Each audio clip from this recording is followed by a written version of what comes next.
So, Kaz, before we decided to go live tonight, you and I definitely were talking about some difficult situations, and I'm very open about it with my stream. And we talked about life changes and first and foremost, honestly, betrayal being one of the biggest factors that people don't really address in life, and kind of try and avoid like the plague. It can be something that's very, very difficult to handle. Yeah, So, if you'd like to begin, share a few words and kind of your experience with betrayal in general. Nothing too detailed, but yeah, what yeah, yeah. process are you Uh, with I currently, mean, and how are you dealing with it? a lot of people know the story of me getting arrested and my best friend literally betraying me and me waking up to an entire SWAT team in my house. I've also faced other forms of betrayal from my biological father abusing me and leaving when I was 3, and even one of my best friends who ended up committing suicide, uh, doing something to piss off his friend, and then instead of taking the fall for what he did, blamed me and got me jumped. And in turn, I made a lot of bad decisions uh, to spite him or to get revenge, and definitely caused a lot of turmoil and issues after he died. And so, I think a lot of things that I've learned throughout betrayal is that one, if someone betrays you, I think it's very important for you to understand that it's not because of your self worth, and it's not because you're not worth being loyal to. It's because that person has problems, and it's because that person made the choices to do what they did to you, regardless of what form of betrayal it was. And it's important to understand your self worth still through all of it, and to find your self worth and understand what you deserve. Um, I think the hardest part for me was actually reaching a point where I could still openly be vulnerable and give trust to people in general. And for a long time, I really shut myself out of the world. And I said, you know what? I'm going to be in here. I'm going to do my stream. I'm going to focus on this. I'm going to chase this dream. And through that, I found that regardless of what I'm doing, there's always going to be people in my life, in my stream, in real life. It doesn't matter how hard you shut yourself away from the world, human connection is going to find its way to you no matter what. And you have to find a way to embrace that trust, and to be able to be open to people around you. So, and a big part of that is being secure and overcoming your neediness. No, absolutely. And first and foremost, thank you, man. Thank you for being here once again. Thank you for sharing and just being 100% wholesome and heartful with it. Like, a lot of people don't realize that, like you're saying already, as soon as betrayal happens, we tend to turn, terrible metaphor, but we tend to turn the knives on ourselves versus looking at the problem from an outside perspective. And a lot of times it can, like you've seen yourself and myself as well, it can be very detrimental, not only like you said, your self-confidence, but to your overall just well-being. It can cause a lot of mental distress, and you can feel very trapped. And I feel like a lot of people forget that it's not always you to be at fault. When you have this mindset that it has to be me, why else would this have happened? You end up being in a very, or placing yourself in a very dark place, versus taking a step back, breathing, and saying, okay, no, it can't be me. I shouldn't have to question my self confidence or my self worth. Obviously, they weren't as good of a friend as I may have thought, or a relationship was very different than it might have perceived. Because if this person was willing to just toss away, what we had, then was it truly a friendship? Was this person? You see what I'm saying? There's more perspective on the outside once you get to take that step back, and like you said, it can cause a lot of turmoil. It can cause a lot of self doubt and just a lot of overall upset. And like for myself, I went through my clinical depression when, I was battling through this, I guess, identity crisis to a sense. Because for me, the person who I confided in most heavily was the person I was with for such a long period of time. The person I thought was like, this is endgame. We got this, you know? Mm-hmm. And even just being in a best friend stance, it can be very detrimental when you lose someone so close and you share so much time and memories with. Because for me, I always say, time's so valuable. It's one thing you never get back. So to think that someone's willing to just jeopardize that, when you're in that position, I feel like you got to take a step back and say, okay, it can't have all been my fault. This is a two-way street, and someone decided to fuck up one side of the road. You can't sit Yeah. there and blame yourself. And I'm really glad you brought that up because I think a lot of people forget that. Well, a lot of people have this tendency to blame themselves or try to find out what piece of them was wrong or what part of them caused this to happen. And at the end of the day, you have to understand that you can't control other people's choices, and you can't. All you can do is control your own choices and move forward with those. And with the steps of dealing with betrayal, from what I've been learning through a very long process of dealing with so many betrayals in my life, is one of the biggest steps, and you have to do it over and over and over and over and over again. And this is regardless of the outcome of whether the person who betrayed you stays in your life or not. You have to forgive them. Mm-hmm. You have to reach I a agree. point of understanding that they're human, and regardless of how they betrayed you. And that can be really hard in situations if someone betrayed you all the way to the extent of, let's say, uh, one of the many problems in America right now. You're a black person. You have kids, and like we're talking, maybe even the 13-year-old kid that just got shot by a cop. That's an act of betrayal because that cop was supposed to protect and serve.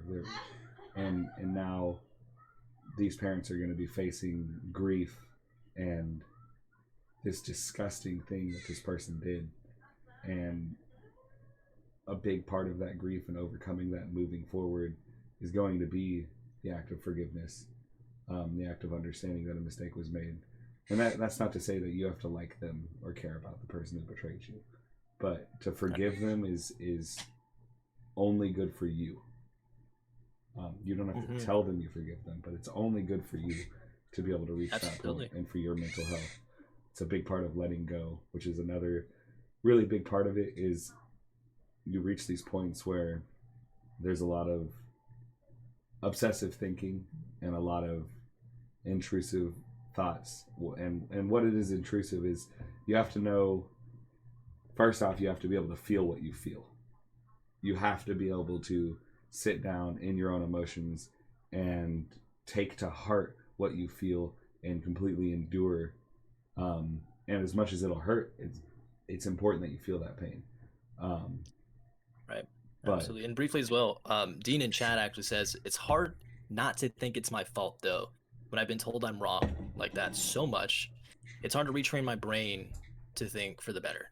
And a spot you just brought up there, Kaz, I think it's really, really important. When you're in that stepped process of where you say, you know what, I need to forgive this person. Like Kaz is saying, you don't necessarily have to forgive this person to their face or say, hey, you know what? I know you did me wrong, but I forgive you. You don't have to come out and say something like that, more so that forgiveness should be for yourself. I know that sounds kind of condescending or contradictory at times, but when you allow yourself to forgive that person, it doesn't mean you have to go tell Jim Jam, hey man, you did something wrong to me. I forgive you. Allowing yourself to forgive them allows you to grow from that process and work towards, like you mentioned, understanding your feelings and how to grow from that point. I think that's incredibly important because a lot of people get stuck in this rut where it's like, okay, I forgave this person. And kind of like you're saying, Mark, is it forgive and forget or forgive and learn?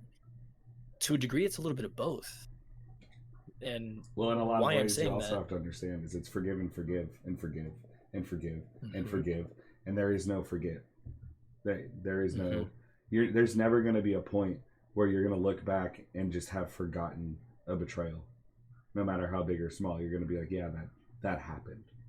mm-hmm, I think the biggest part of that is understanding you can't control it now. It's happened. It's done. And you can't go back in time. You can't change their decision. The only thing you can do is choose what you think is best for yourself. right. And You can't control the world around you. a big part of being able to let go is to forgive. And a big part of being able to trust others again is to forgive. And forgiving isn't justifying. It's not saying what they did is right. It's not saying what they did is okay. Forgiving is truly realizing in your head that they did something, they're human, it's a mistake, and understanding that you've let it go and that you're not Right, holding absolutely. resentment and that you're not holding these feelings of pain or anger or anything against them. It's Right. important to let go of that for yourself, because at the end of the day, you have to know your worth. It has nothing to do with anything else except for you knowing your own self worth and you knowing what you deserve. And what we as humans deserve is happiness. And Mm-hmm. there's core things we need to achieve that happiness. And there's so many resources and stuff that you can find that are like, man, this is how I like to be loved. This is how I like to find this feeling inside of me that makes me feel like I'm worth something. This is my purpose. It's huge Absolutely. to know that you have a purpose. And Cujo, kind of what Kaz is saying here as well. What his comment was specifically is that the one thing I'm still trying to do is forgive my ex-wife, but one day I know we are still close friends and all, but I still can't get past what she has done. So one key thing that Kaz just said is one thing I want to touch base on. It's the point of forgiving, forgiving, forgiving, forgiving. One thing that I always like to bring in a little bit is that what you have to consider, and this is going to sound silly, but is science. By design, humans are incredibly flawed. We're going to make a stupid amount of mistakes. Hell, we're going to lose count of those mistakes. But the fact of the matter is, it's a part of growing. It's a part of life. You can't know how strong of a person you are or how strong you'll become unless you go through a sort of trial and error. And at times it can be extremely overwhelming. And like I always say myself, and like Kaz and I were just talking about earlier, never be afraid to approach your peers or find somebody, hell, the team name itself, that you can confide in and have those conversations with. And as an active listener, as somebody who's there being for someone else, it doesn't always mean you have to have an answer. It doesn't always mean you have to have a solution for this person, but just being there for someone and spending time with that person when they need you most or when they just need to vent can be so incredibly important. And once you get that next step and just learn to forgive, not forget, but just learn. Learn to forgive and learn that, life is this isn't it. It's gonna get better. It can be life can be so much more. And you can grow and become stronger. Was that too loud when And I the was reason watching I that bring up video? strength is I think like wholeheartedly I believe myself that I'm an incredibly strong individual. I think that at times, I have my downfalls as well. I have days where it's like, man, I can't do it today. I can't get out of bed, or I'm for myself overwhelmingly depressed, and it can suck because you blame yourself, but you shouldn't. And I know that sounds silly, and it sounds like a coin toss type of thing, where it's like, oh, turn the light switch on, we're all good today. No, it takes time, but always forgive and always learn. Don't forget it, but know your self worth and say, you know what, I didn't deserve that. And going forward, my expectation now is if something like this happens, I know how to deal with it, or at least understand my feelings at that time and can grow from that. That's my 2 cents in terms of that specifically. It's Gotta also love myself. important to recognize Cujo. It is hard. It is very hard to get over things like that. Um, but there are techniques with overpowering your thinking that you can really take into consideration. I had not only my therapist, but a friend that I was speaking to about this one, basically filtering your thoughts, being able to filter negative thoughts out and keeping positive thoughts in. And one Mm-hmm. image that my therapist put into my head was picture a filter right here on your forehead. And this is where all the thoughts are coming in. Now, being able to distinguish the difference between a positive and a negative thought. I have basically a positive thought is something that is good, that makes you feel good. A positive thought is something that is realistic, and a thought is something that you can control. A Mm-hmm. negative thought is something that is bad or makes you feel bad. It is something that is not realistic, and it is something that you cannot control. So, for instance, let's say you're talking to someone, you have a new interest, a new love interest, and you're texting him or her, and they don't text back for 12 hours. And that entire time, you're eating yourself up, wondering, oh, did I say the wrong thing? Have I said too many things? Am I being over obsessive? Am I not being enough? All of those are negative thoughts, because at the end of the day, those are things you can't. They could have dropped their phone in a puddle, and their phone could have just broke. And you have to be able to filter those negative thoughts out.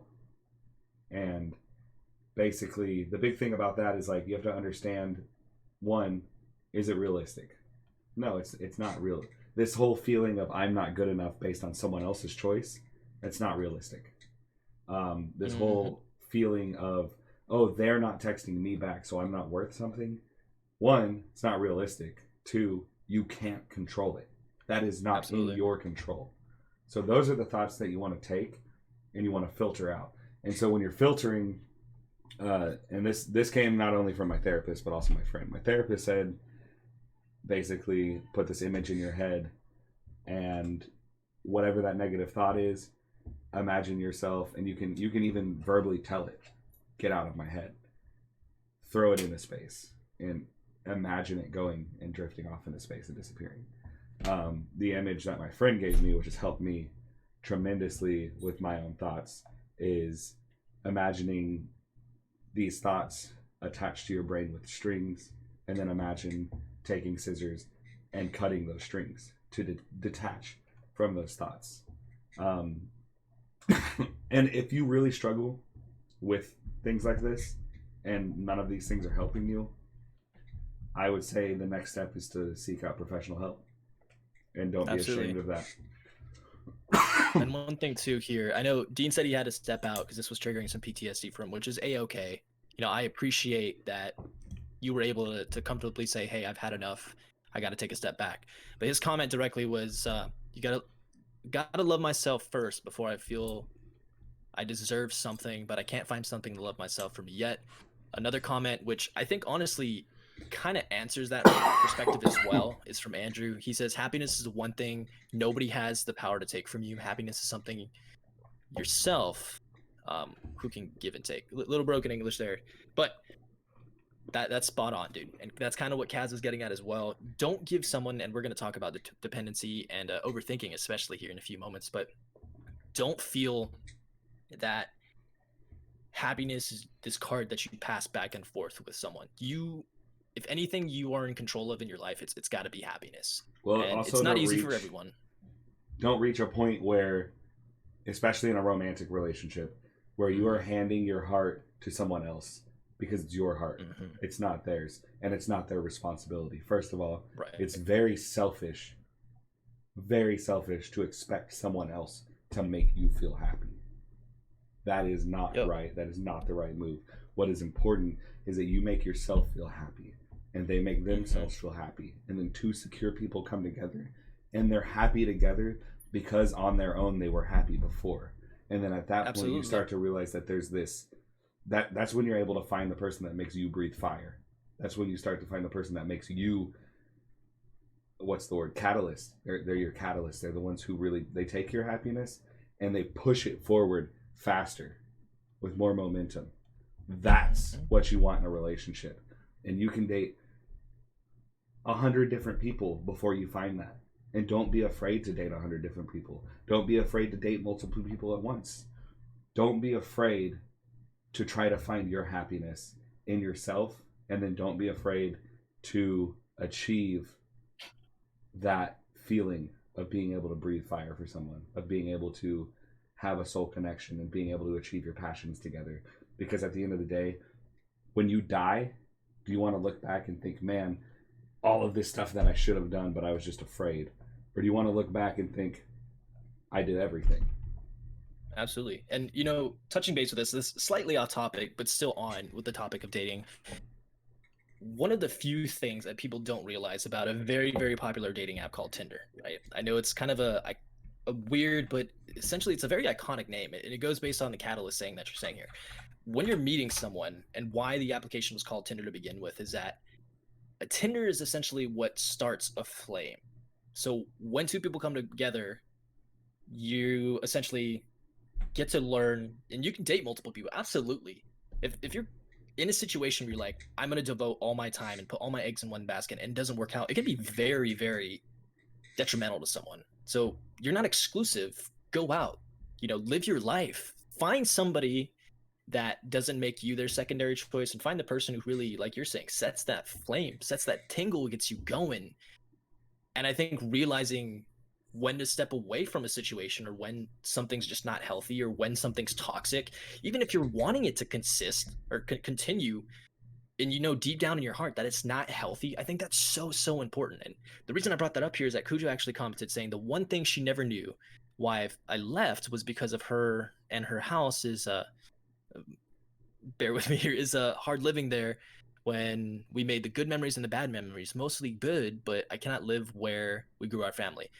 I think that's first and foremost, Cujo. Thank you so much for sharing that, because that's such a powerful statement. I think it's so, for lack of a better term, just strong that you realized, this, you wanted to make something work. You went out of your way. You put your kids first, and you said, I want to be there for them. I want to try and do everything I can in my power to make this happen. But deep down in your heart, you knew that this was weighing very heavily on you, and you were trying to fondle and set the tinder once again to a flame that was already extinguished for bad circumstances, right? Taking that step back and realizing and really putting yourself first for once really, really saved you. Really, really gave you a secondary perspective. And now, honestly, dude, you seem a hell of a lot happier than you have been in weeks. And I'm so happy to see that. Definitely different vibes. But I think that's so important. A lot of people don't realize that when you're in a toxic or a very bad situation, and this can be in a relationship, it can be at work, it can be in a friendship, it can be at home with family, because just because they're family doesn't mean shit's always going to work. I know that from experience. You got to be able to sit there, weigh out all the options, and say, what's going to be the best option for me? Don't consider anyone else in the situation, because you end up right back in that same toxic environment. You need to put yourself first. There's And it's also not easy for everyone, and it takes time. two things I would touch base on that too with Cujo is, one, it is good to identify the things that trigger and make you sad, and it's good to work on overcoming those things. But you also have to understand that you had two choices there between leaving and openly communicating your heart, and openly communicating what those triggers were and what you were feeling and how you can overcome that. And looking back, you can't change what you did in leaving or whatever. But going forward, you can change how you do things.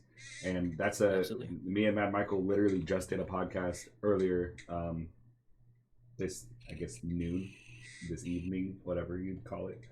I almost said morning because it's right when I woke up, but Yeah, it's our morning, but everyone else's afternoon, roughly.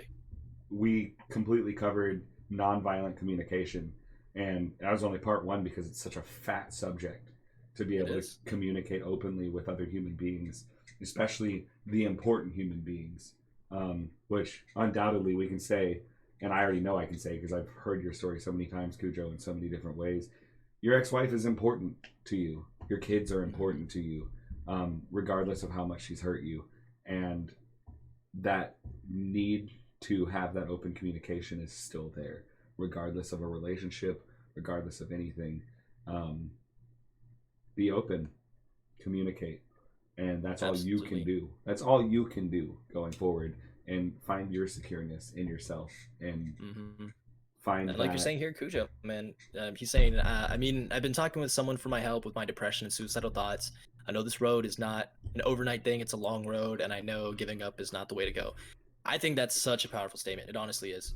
I was actually just touching base with Kaz earlier, and everyone has upset thoughts. I talk about it very openly on my stream, where in the past I was in a situation where I was so deeply depressed, I thought that, putting it very frankly, so trigger warning to those who are uncomfortable with this, that I thought, placing the barrel of my 12 gauge and writing notes to all of my close family members was the easiest route for me. I thought, you know what, this is way better than how I'm feeling, and I didn't have the strength and understanding as to how to get past that point. Well, the But for pain is me, so I great. had, oh, it is absolutely, it's tremendous. There's a It point can be where crippling at times. you reach this concept in your brain that it would be easier to never have to feel the pain again than to keep enduring it day after day.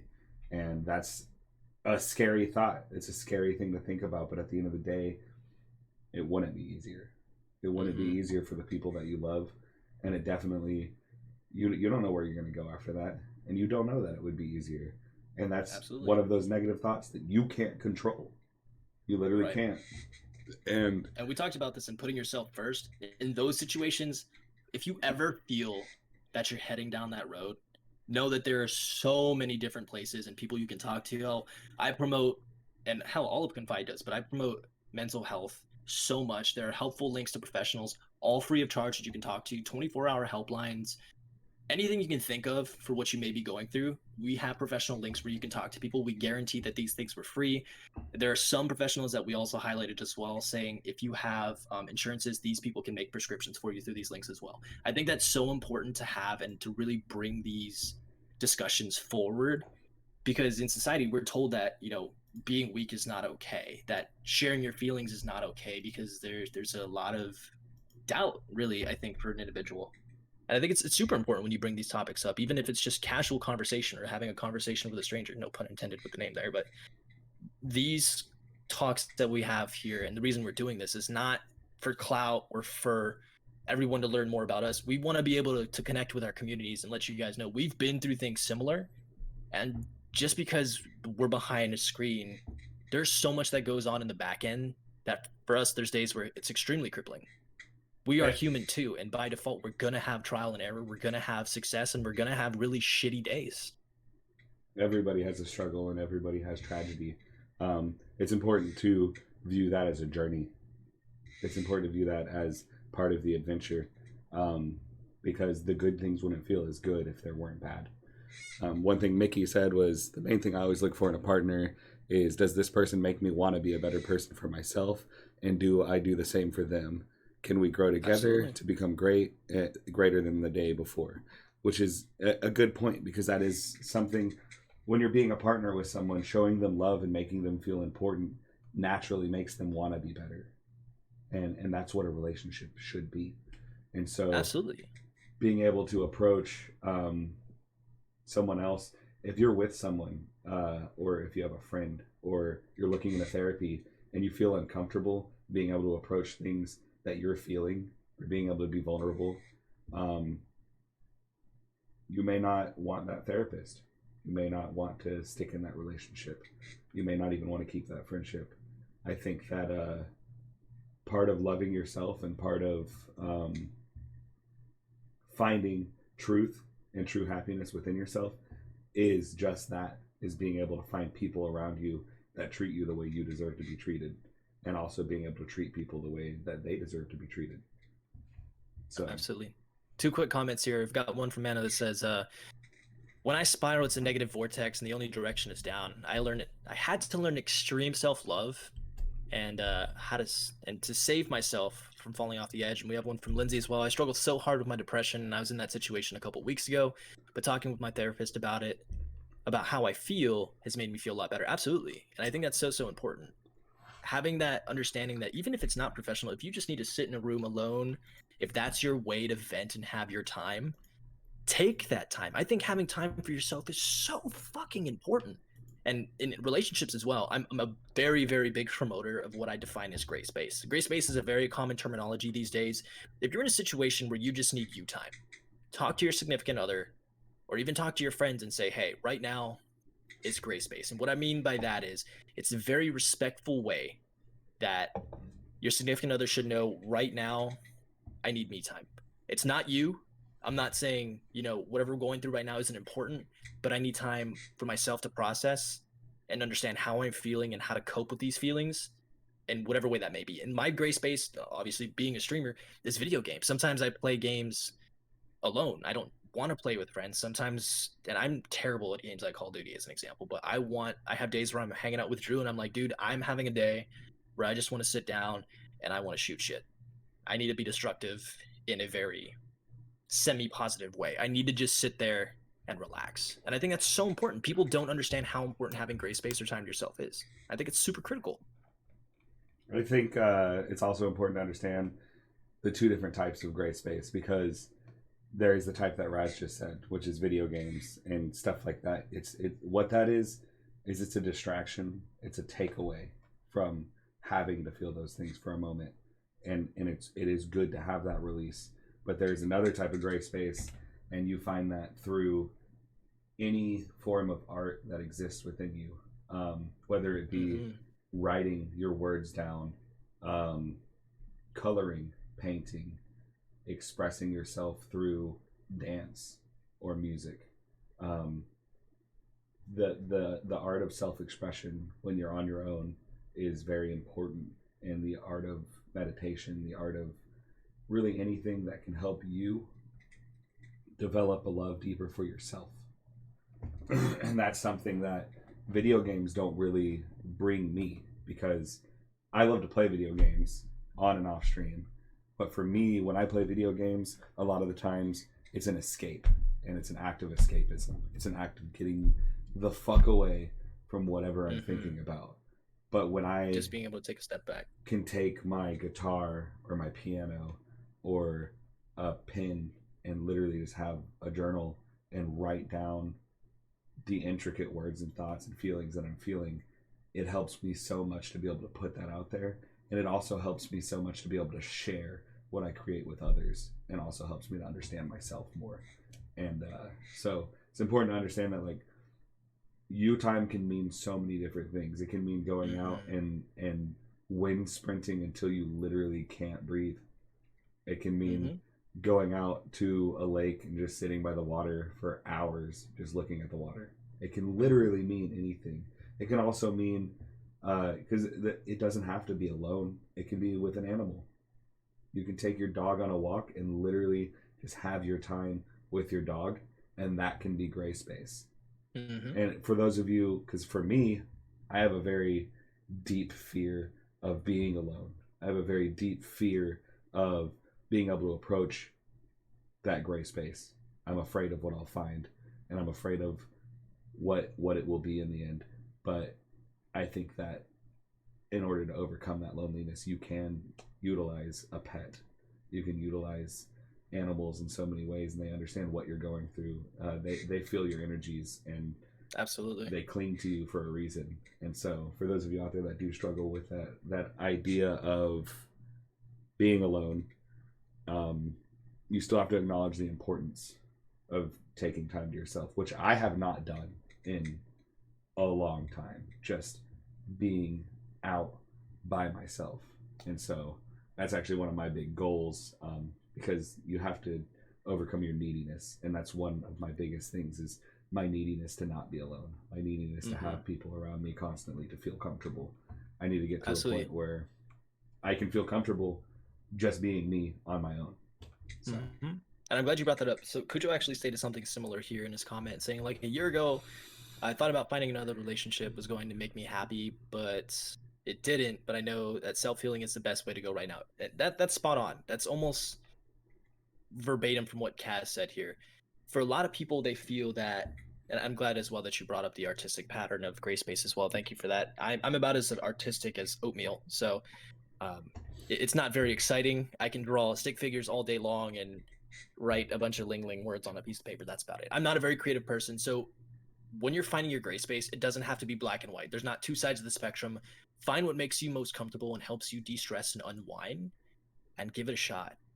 And in a situation like you're saying, Kaz, which let's go ahead and get into that topic as well, with the dependency, it's super difficult to be able to understand and process how you feel, and it's super difficult to be okay with being alone. For some people, it's very natural.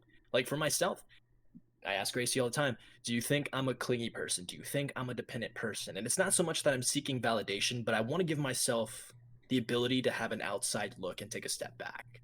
Because for a lot of people, being alone is fucking terrifying. Pardon my French, but it's super scary. Because getting trapped in this process and kind of tying into overthinking of where you're just in this downward spiral of just hating on yourself or getting lost in thoughts that aren't always present can be very, very, honestly, just terrifying is the best way to put it. But I think once you start to get more comfortable with it and understand that you don't have to do it alone, you can do gray space with your best buddy, you can go fishing, you can take your pet, you can go for a walk. Hell, like he's saying here, which we refer to as a constructive means for gray space is going wind sprinting, being healthy. Like Cujo's going walking a lot recently to be more healthy and to clear his mind while he's walking. That is an incredible way to establish gray space and build a means of stepping away from that dependency. There's a lot of people, and even for myself, and I'll call myself out here publicly on stream and saying a lot of people felt that when I left my previous situation, and hell, Kaz, we were just talking about this, that I was using a what's the term? Bounce back? A rebound? Rebound. Thank you. Sorry, a rebound. Um, Everyone grows and moves at a different pace first and foremost. There's a lot that people don't understand that happens in the background, and it's not always just what's on the face. So the reason I'm saying this is I'm more than willing to publicly share that I was in a situation where I was very, very dependent. I wasn't comfortable being alone, and I was living in the house with somebody who openly cheated on me and was seeking attention from other people versus dealing with our problems and handling them head on like adults.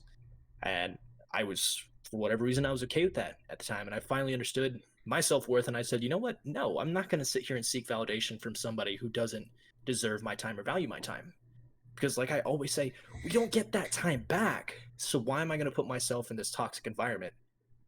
No. I removed myself from the situation.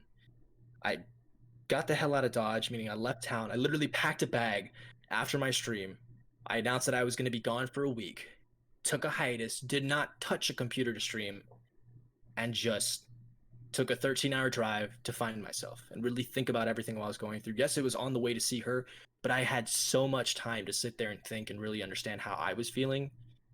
And I got to step away from the world in my own way. And that's another way, is long drives. That's killer on the pocket if you drive a diesel or a V8. But hey, you know what? It's so relaxing to take a night drive at times if you're doing it for the right reasons. If you're in a situation where you're very, very upset, I don't recommend that personally. I'm not a medical professional. I can't tell you what to and not to do. But for me, that was a way to escape.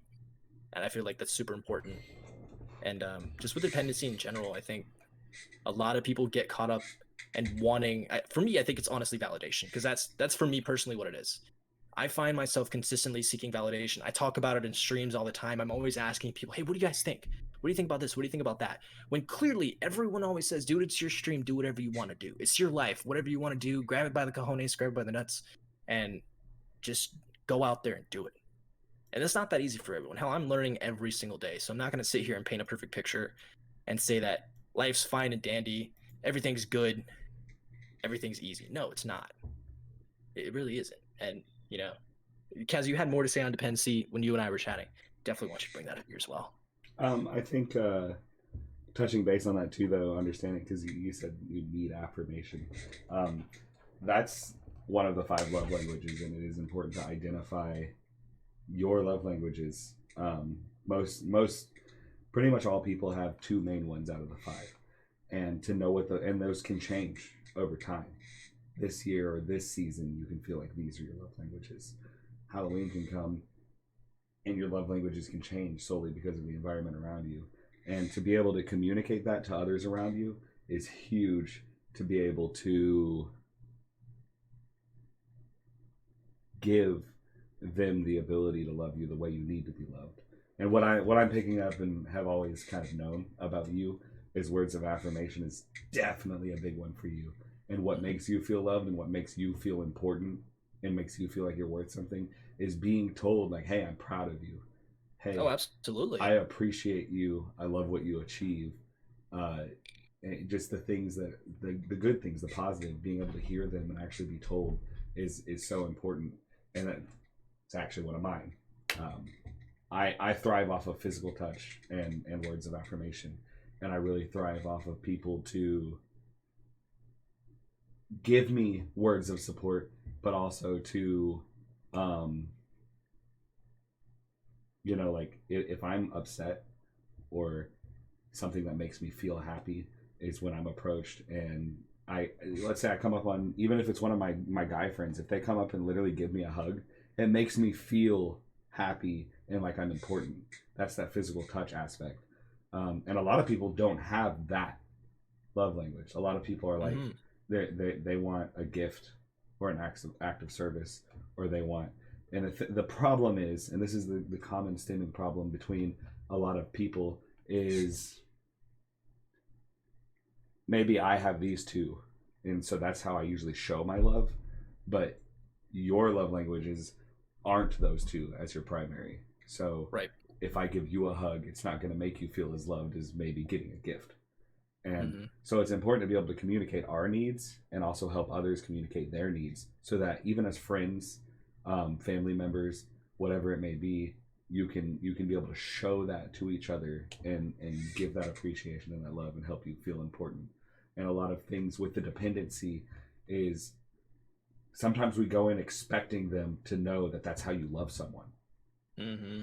And a big problem with mine was a lot of people don't know that physical attention is how I like to be loved, and so they don't give it. And when you walk up with this expectancy and no communication, they're not going to give it to you, and then you're going to feel like shit. You're going to feel like you're not worth anything.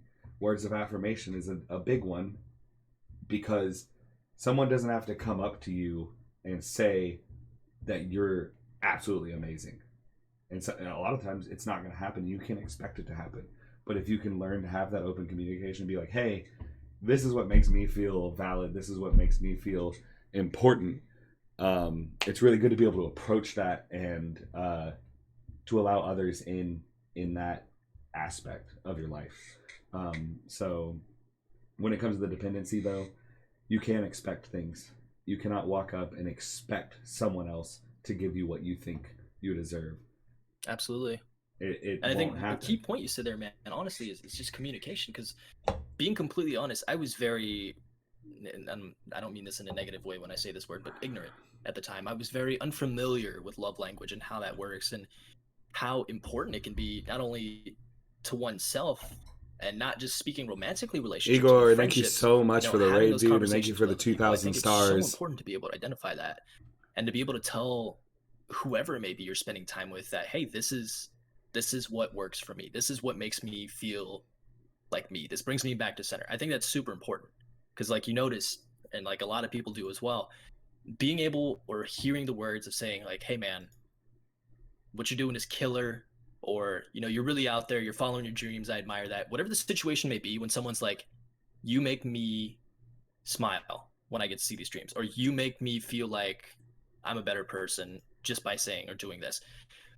It's not so much the compliment aspect when you're getting that validation or affirmation from someone and being like, hey, thank you. It's so much more that I have the ability to touch other people's hearts in some way, shape, or form, or to share the experiences that I've gone through to let you know and those around me know, even if you're a complete stranger and you've never seen either of our streams before and you're coming in, to know that, yo, we are human. We've all been through this in some way, shape, or form. You are not, pardon me for saying this, but I really want to emphasize this. You are not fucking alone.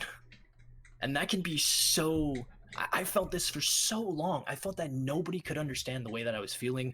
I didn't know how to bring Much love, Igor. the conversation of feeling depressed to, hell, my best friend, which is my sister. And one day I just said, you know what, fuck it. Like, she's either going to accept me for it, or we're going to have a very difficult conversation. Because for those who don't know, my sister is basically my mother. She raised me my entire life. I followed her across the globe to be with her, right? And she straight up said, I know. I've been waiting to have this conversation with you for a long time, and I'm glad you brought it up. And that to me was just, I was just brought back. I was like, is Ashton Kutcher going to come out? Am I being fucking punked? What's going on here? But she was so welcoming. And I think that's super important for me, especially at that time in my journey, for understanding, like, fuck, man, I needed to hear that. And being able to communicate with another human being, even for some people I know, can cause anxiety. It can be very difficult. Being able to express how you feel with the people around you is so important. And that doesn't necessarily mean that you're a dependent person. It means that you have the ability to communicate how you're feeling. And I think that's super fucking important, because not a lot of people do. And not a lot of people are at that process or that step in their lives, Yeah. Naomi says, I have a big problem with craving emotion and affection. And when I get the feeling like I'm not getting enough, or my brain thinks it's changing, I start panicking and going down a spiral of negative mental health. And it's so difficult to handle at times. And she says, I have BPD and complex PTSD. I think one big thing about that is what you're saying is you need that emotion and affection. But the thing is the other person that you're craving that from cannot read your mind. And you can say emotion and affection, but how? What makes you feel that emotion and affection? Is it when they do the dishes for you? Is it when they hold you? Is it when they tell you things that you need to hear, or when they buy you gifts? Or is it quality time, like taking you to travel somewhere? It's important to acknowledge what you need so that you can communicate it. But it's also really important to discover what they need. Because if you're not giving them what they need, they won't feel a want to give you what you need. And that's the sad part of our human fragileness and our failure to accept that we are selfish and we want what we want.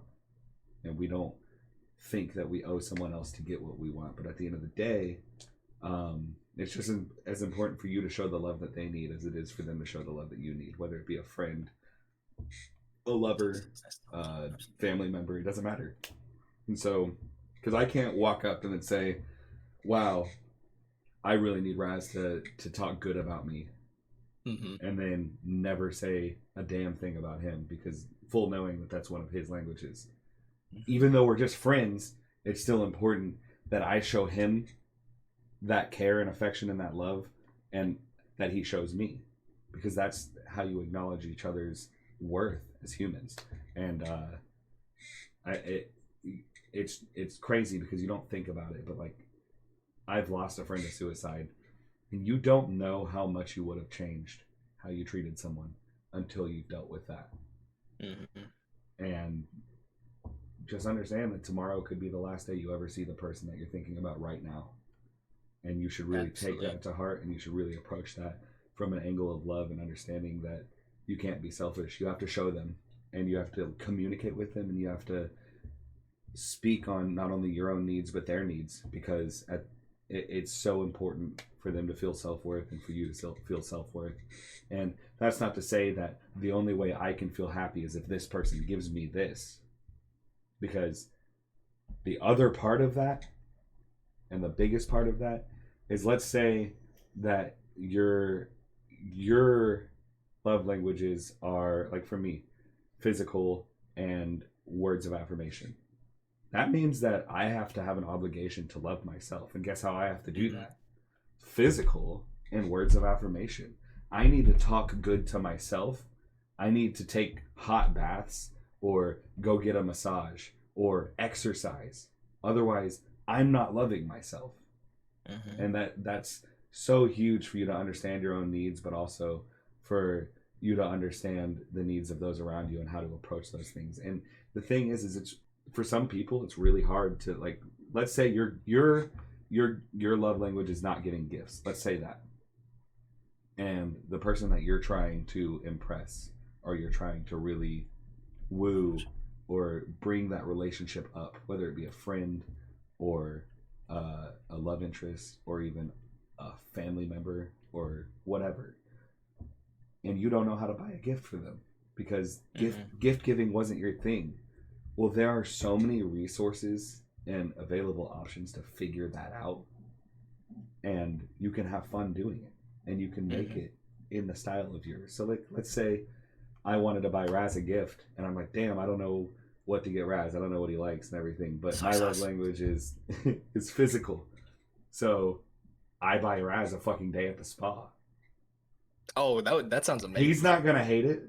It's not gay. Hell no. You know what I mean? It's like that's just me giving him love in the way that I know how, but also the way that he would like, because it's in the form of a gift.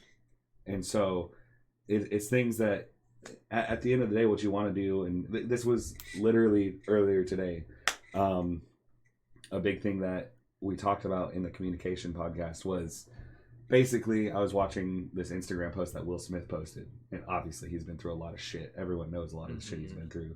And he just walked up and he said, I'm going to make today a good day. Or actually, he said, I'm going to make today a great day. And I'm going to do it again tomorrow. And I'm going to do it again the next day. And then when I look back, before you know it, I'm going to have a great life. And that's what it is. It's a day by day by day by day, one step at a time, understanding that in order to achieve these things that you want to achieve, it's not going to just happen like that. And one thing with emotional struggles and relationship struggles that I've noticed in a lot of this research that I've been doing is you can approach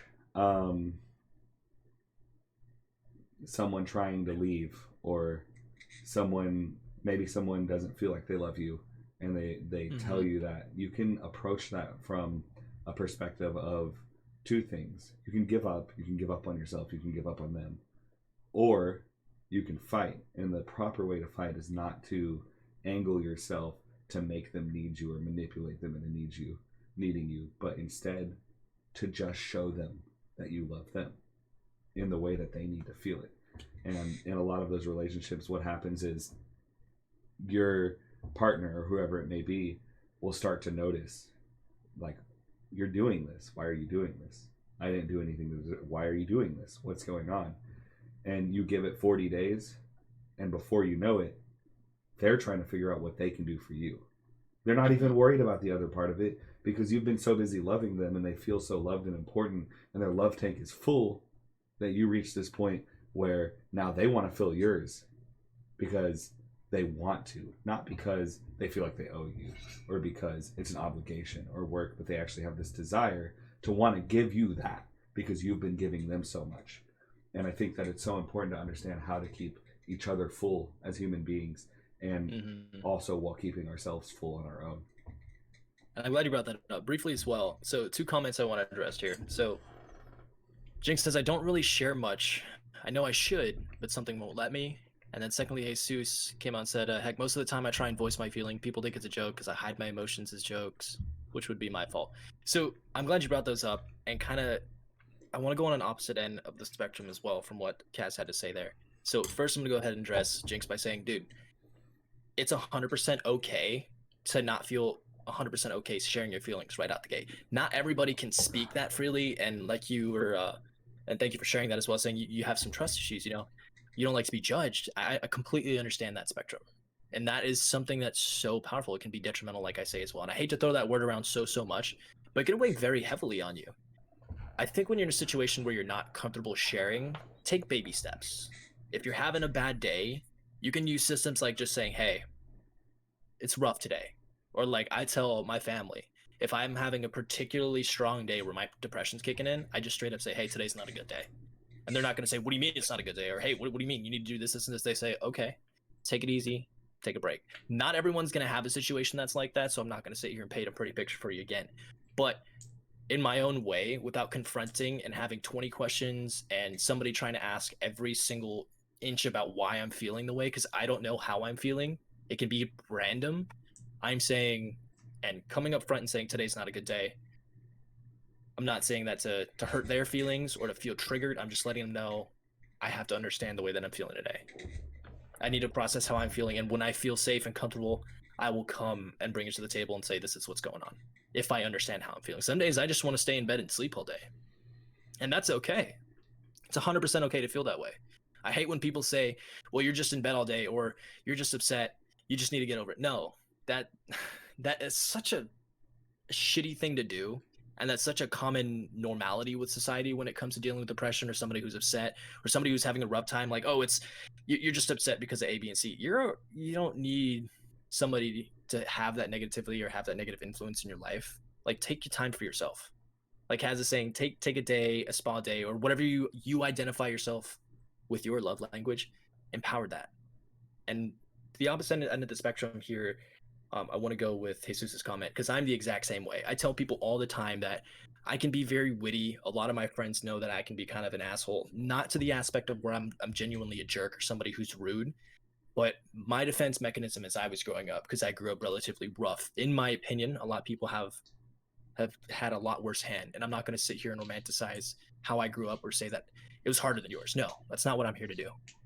What I want to point out is I use humor or wittiness or subtle, sly comments, not negative ones, but to try and change the mood, to let people know, like, this is how I'm coping with it.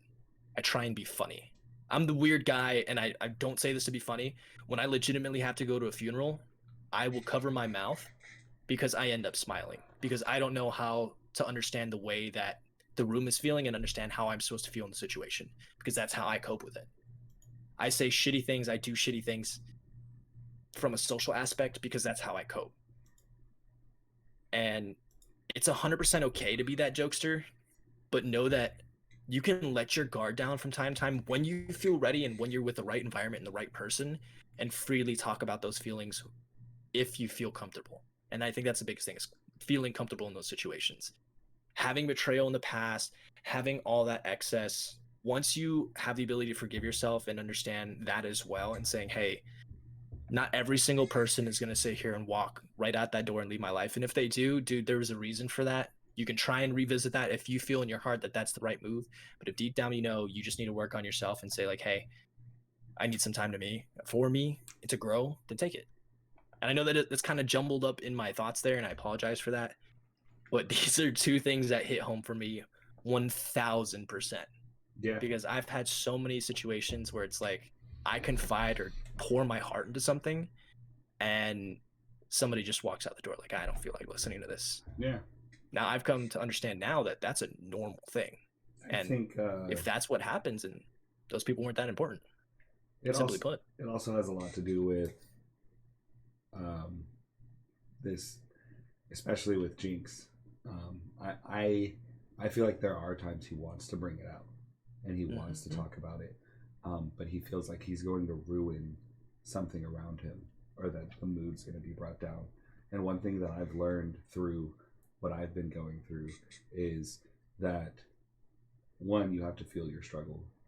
You have to Absolutely be open to your own emotions. But two, when it's calm and happy with the people around you, that is actually the best time to approach a confrontation or a conflict or bad emotions, because everyone else is going to be level-headed around you and be able to be ready to talk and listen about whatever it may be.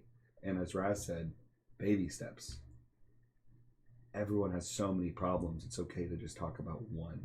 And the next thing you know, that one is leading you into another, and you're starting to open up and be comfortable, and you're starting to feel good about it. And I think a big part of that as well is, like, if you really feel like you can't trust the people around you, which I know you feel like you can trust the people around you, but if any of you out there listening are like, man, I really don't want to tell anyone, there are therapists that have a legal obligation to not say anything you're saying. That is a thing. If you really have something so deep, whether it be a skeleton in your closet or whatever, you can reach out to a therapist. And I think the thing with Jesus is it's very similar to Jinx, because you both lean on laughter. And I think we all do. I think that there's a lot of times where I'll come in and I'll start streaming and I could be feeling so fucking shitty, and I just comprehend that I want to entertain and that I don't want to give people my feelings. And so I bury them and pretend to be okay and hide behind that comedy. I've done it so many times. You guys have no idea how many times I've come on a stream and just not been okay. And a part of me is embarrassed to show those feelings on stream, to show that vulnerability or that weakness. And that's partially why I do it. But, and that's not to say, oh, you're a streamer, you should just come out and say everything on your stream. Because you got to do what you're comfortable with. But when it comes to the laughter thing, laughter is a cure-all, and it's a comfort. That's why people run to it. That's why people cling to that side. And that's one of the biggest parts of your personality, Jesus and Jinx, that people adore. They see you and the first thing that pops in my head, and anytime anyone talks to me about Jesus, that guy's funny. There's not another thing that comes out. But to be honest, like, you're genuine, you care, you're funny, you're smart. You actually, like, there's been things that have happened in your life recently that you've opened up to the mod chat about, and I just remember looking at it and thinking, that's a fucking man. Like, that's a fucking man right there. That's someone with self-respect, and that's someone that will protect the people that need protected. And you got to understand your own self-worth. You also got to understand baby steps. If you're feeling something and you need to bring it out, take one step at a time without telling a joke. Take one step at a time without leaning on your comedy, and be uncomfortable. Literally, just take the moment that you need to be uncomfortable. Absolutely. And so, not to reiterate a little bit what Jinx shared here, but I'll be completely frank and honest, as I always am with my streams as well. I'll talk a little bit about my past, and I'm using this as a relation tool.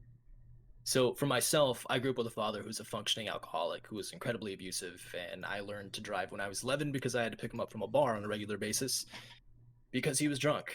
I also had a mother who left when I was 12. Though she was still in contact, she fled the country for financial reasons. The reason I say all of this is because I can't pretend to relate to how you're feeling or what you're going through in any way, shape, or form. But I'm telling you this because I want you to know that if you need to talk in a situation where you're dealing with trauma from that side, or just need somebody to listen, you always have an outlet here. You can always come up and approach me on or off stream, Jinx, and just talk. Because for a lot of people, and both Jesus and Jinx, and even you, Cass, myself from time to time, we use comedy, like you're saying, as a, I don't want to necessarily say crutch, but that's It's blatantly a mask. that's what it is. It's a mask. It's what it is. Literally, A mask. Thank you. That's how I've always seen it. I don't want to show what I'm feeling because I'm afraid or embarrassed, and so I put on this mask. And I don't want you guys to think that when you're watching my stream and I'm being funny, that that's what I'm doing every single time. But I have done it a lot. I have as well. A lot of, for me, has been the high energy, the hee hee ha ha, making sly jokes here and there.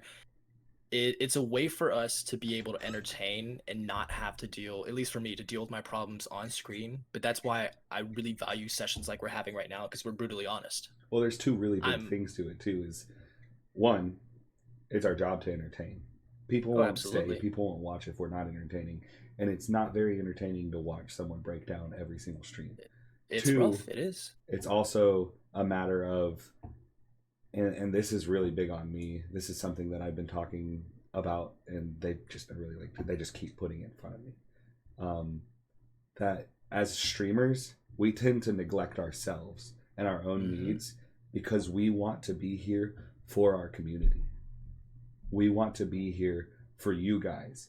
And a lot of me feels like I can't be here for you if I'm feeling or appearing this way. So I need to put on that mask and be here. And when I spend so much time doing that, it gets to a point where I block off my own emotions and my own soul and my own spirituality. And it's something that a lot of streamers do. It's a very common thing. And that's why there's the streamer depression that goes around on Facebook all the time. And there's talks even for streamers and in different groups and various groups where even new streamers are saying, like, guys, how do you deal with this? And there's no solid answer. There's no C is the choice here. No, everyone handles it differently, but it's a very real thing. And even for those who aren't streamers, who have to deal with everyday life, if you're the person who they see as the light of the party or the funniest guy around, the reason I want to say this specifically is, like, don't think that the person who's always the happiest is genuinely happy. A lot of time they wear that mask or utilize their humor as a crutch to say, hey, this is what I'm doing right now. This is how I'm processing. But it turns really destructive in what I always call bottling up. And it can hit a point where it's incredibly overwhelming. In fact, 9 times out of 10, it can bring on other feelings like a lack of self-confidence. It can lead to deeper depression. It can lead for me, to insomnia. It can be extremely toxic. So when you're in a situation like that, in whatever way, shape, or form you have to, I always say to seek, if you can immediately seek help, seek conversation or find a way to de-stress, whatever it may be. Because I think it's so important as a human, or just as a person in general, to find time for yourself and decompress. And that's what a lot of these sessions that we do are about, is just decompression. Yeah. So when you're pressed or you feel like you're backed against a wall, like, you're not alone. And remember that. There's always somebody you can reach out to. You just have to be willing to make that first step. And that's not easy for everyone. It's not. And that's okay. I have someone in chat, they say, I have an unhealthy coping mechanism where I just bottle it up and keep bottling it up until the bottle is so full and I can't bottle up anymore and I am letting it all go. And sometimes it's on people who don't deserve it. That's actually very human. That's very natural response to emotions. I do it. I've done it my whole life. I never use the analogy of a bottle. I always use the analogy of a pile turning into a mountain, and then eventually I just drop that mountain on someone, and it's not pretty. I think the best thing that I can say about that is you need to take your emotions in the moment. You need to communicate them with yourself. You need to communicate them with the person that you're feeling them about. Communication is really important. You need to feel them in that moment, or you're not going to, and then later it's going to come out. And you need to take baby steps. I think one of the biggest takeaways from this is not everyone's going to be top notch Elon Musk, super happy, super successful right away. You're going to have to hit this. It starts with small steps and moves to leaps and bounds as you do it more. It's one thing we actually talked about again with the communication podcast is the neurological pathway, picturing tall grass and understanding that when you're doing things with your emotions and your feelings, you're walking this path in the grass, and you walk it and you walk it and you walk it, and next thing you know, that grass is set into the ground. And so whenever you reach a point where you're dealing with something, your automatic tendency is to walk that exact same path. The goal is to take the baby steps to start walking a different path in the grass, and eventually that other grass is going to grow back out, and next thing you know, you're going to have a natural tendency to walk the better path. And it takes baby steps, and it takes a day at a time. And I think that's what, like, for me, a big thing that helps me is music. I can actually post the we started a Spotify playlist for mental health awareness today through Confide. Anyone that has Spotify is welcome to add music if it's helped you in any way emotionally, whether it be with anger, whether it be with sadness, whether it be with happiness. I encourage anyone and everyone to add music to that. I listen to a lot of Mac Miller and a lot of the newer stuff he's put out. And one song that's hit me really hard is the song Circles. And it's just this concept of the circle of life, but how everything's in a circle and how we're constantly walking this same circle and how we can change our circles. But at the same time, that circle's always going to be the same. And one line he says is basically, stop stressing out. It's a day at a time. Absolutely. It's one day at a time. And hearing that in music helps a lot. And a lot of people don't understand that comprehension of how music can really push into your soul subconsciously and help you to feel things. So briefly as well, Drew's got a comment here saying success isn't the same for everyone. To one person, it could be hitting the lottery. For another, it could be making dinner one night. Success is something that not everyone can achieve in one try, but that doesn't mean you shouldn't give it a shot. Facts, 100%. And I want to bring back kind of what you said earlier about Will Smith. And it's so funny because I just had this conversation with Grace about maybe 2 or 3 hours ago. So there's a very common lingo that everyone's familiar with. The hit version being like YOLO, right? You only live once. And the opposite end of the spectrum being a little bit different, but saying Rome wasn't built in a day. So both of those I kind of combine into my own way of saying pretty similar to what Will said and saying, let's make today a good day. With any situation that you're presented, for me now, my natural reaction is to stop, take a deep breath, and say, how do I want to present myself? How do I want to engage this situation or the way that I'm feeling? Is it going to be, do I want to be outraged? Do I want to be upset? Am I bottling to the point where I'm just going to unload on this person? Or do I want to say, okay, let's take a step and just understand how we're feeling and take it one step at a time?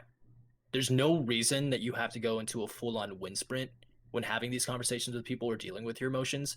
Baby steps are so critical, and whether it be starting something where it's like, hey, today's not a good day, like I use, or just taking a step back and understanding the way that you're feeling and how to process those feelings. It could be super small. You don't have to rely on someone else to do it. You can do this 100% yourself. Or if you need to talk to someone, do so. But taking baby steps in order to grow in any which way or form that you choose is vital. And talking about success as well, one thing I'm going to be honest it's so cliche to say, being that we're on social media as streamers, But putting it frankly, I fucking hate social media. And the reason I say that is we end up in this, like you're saying here with Max on this circle, and we stress so much about what people around us are doing that we utilize it as a mean and method to escape how we're initially feeling or what we're going through. I feel like it can create such a toxic environment or such a toxic mentality and saying, well, why can't I have this? Why can't I be like this? Versus taking a step and saying, hey, let's make today a better day. Let's go for a walk. Let's write some music if you're creative. Let's draw stick figures if you're like me. Let's play some video games. Doing something constructive in whatever you define as constructive, or something that assists you, versus comparing yourself to Steve with a Ferrari. Like, that's great. I'm happy for Steve. Don't get me wrong. I'm not upset about it. But when you put yourself in a situation where you're comparing and saying, why can't I be like that person? You put yourself back in that same hole. And I feel like taking those steps to be constructive and say, hey, why not make today a good day? Why can't I do something productive or something that I feel makes me happy? Does that kind of make sense there? I don't know if you can Yeah. kind of better define that. One of the 5 love languages, and this is the thing about the 5 love languages, is even though you just have like main 2, all 5 are important for everyone. And one of the 5 love languages is quality time. And just as much as you owe yourself quality time, you owe those around you quality time. It's important to have that in relationships, with friends, and here's the thing with the social media, there's 2 things that are detrimental about social media on your mental health. One, there's a lot of things like negative stigmatism and opinions towards certain things, whether it be gay, straight, or trans people, black people, police officers, men that are overweight. Feminism has a really strong place in social media right now, but it's an aggressive feminism that attacks men. And it brings up this mentality in women that they're better and that they don't need men. But it doesn't fucking matter. None of that fucking matters. And we're consistently ingesting this garbage that isn't going to take you anywhere. Mm-hmm. And it's so important to be conscious and mindful of what you're ingesting and what your kids are ingesting, because that's what they're growing up in, is social media, and that's what's taking over us. And that quality time doesn't exist with a phone in it. Right. So the challenge here, and if anyone wants to walk, because I like to give like a little bit of a homework piece. Earlier with the nonviolent communication, we challenged everyone to go out and try to have nonviolent communication with anyone, a spouse, a friend, the cashier at the grocery store, and to come back next week and give us examples or tell us how that nonviolent communication went. I think that the homework that you can take away with you on this is have quality time without your phone. 1 to 2 hours, 3 hours. It can be with yourself. It can be with a friend. It can be with your spouse.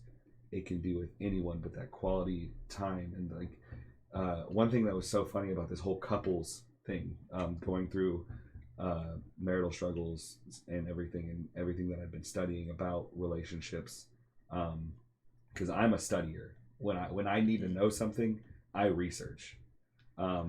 If you go into a restaurant, you can tell who's been married for a long time and who a new couple is, because the ones that have been married for a long time, the guy might be sitting on his phone figuring out work meetings or talking to his boss or looking at memes on Facebook, while the girl's sitting on her phone comfortable doing whatever she's doing. But if you see a new couple that has that newfound love, they're intent, they have eye contact, they don't have their phones out of their pocket, and they're engaging in conversation. That's quality time. That's what you don't want to lose in a relationship, whether it be with a friend or a girlfriend or your parents. And I encourage you not only to put your phone away, but to encourage the person that you're with to put theirs away. Dare them. Step across the line and say, yo, dude, like, fuck your phone for 3 hours. Let's make this about us. Let's make this about quality time. And that's huge. It's huge for your own mental health, and it's huge for their mental health to be able to have that time. No, absolutely. I think, and I love the way you put that as well. And for a lot of my close friends, how, like I was saying earlier, if you guys know me by now, my phone stays on Do Not Disturb, and it's not to be offensive in any way, shape, or form to the people around me. It's that if you need me, you can message. And that's one thing I love about messages, but one thing I hate about it at the same time. I hate the expectation that, like we talked about earlier, where everyone thinks that someone needs an immediate reply. If I'm having me time and whatever my definition of me time may be, especially because I am not a big fan of social media, hell, if I didn't need a phone in this current day and age, trust me, I would never buy one. I think phones are absolutely a huge distraction. And I think it takes away, like you said, from quality time, whether it be with a friend, with family, significant other. Hell, if it's just watching your favorite TV show, it can be a huge distraction. So I love that challenge, and I encourage it to everybody as well. I can't sit here and say enough. And for me, tell you guys know in my past marriage how detrimental the lack of communication can be between two people and how much intimacy can change. And I'm not saying intimacy to the sexual aspect. Sure, that's important as well. It's a fundamental need in life. But I'm Especially saying, if your go love ahead. language is physical. It's Absolutely. super important. Absolutely. That's one of the most detrimental connections you can have with someone. If that, and the thing is everyone has a physical portion, but it's actually the rarest one of the love languages to be at the top is that physical attention. And it's so funny because it's one of the easiest ones to appease because you can just walk up and rub their shoulder, or when you go up to greet them, shake their hand, and that physical attention, believe it or Right. not, is something crazy. But the top one is actually words of affirmation. Mhm. And so, like, if you're like, man, I don't know what this person likes or what should I do, say something nice.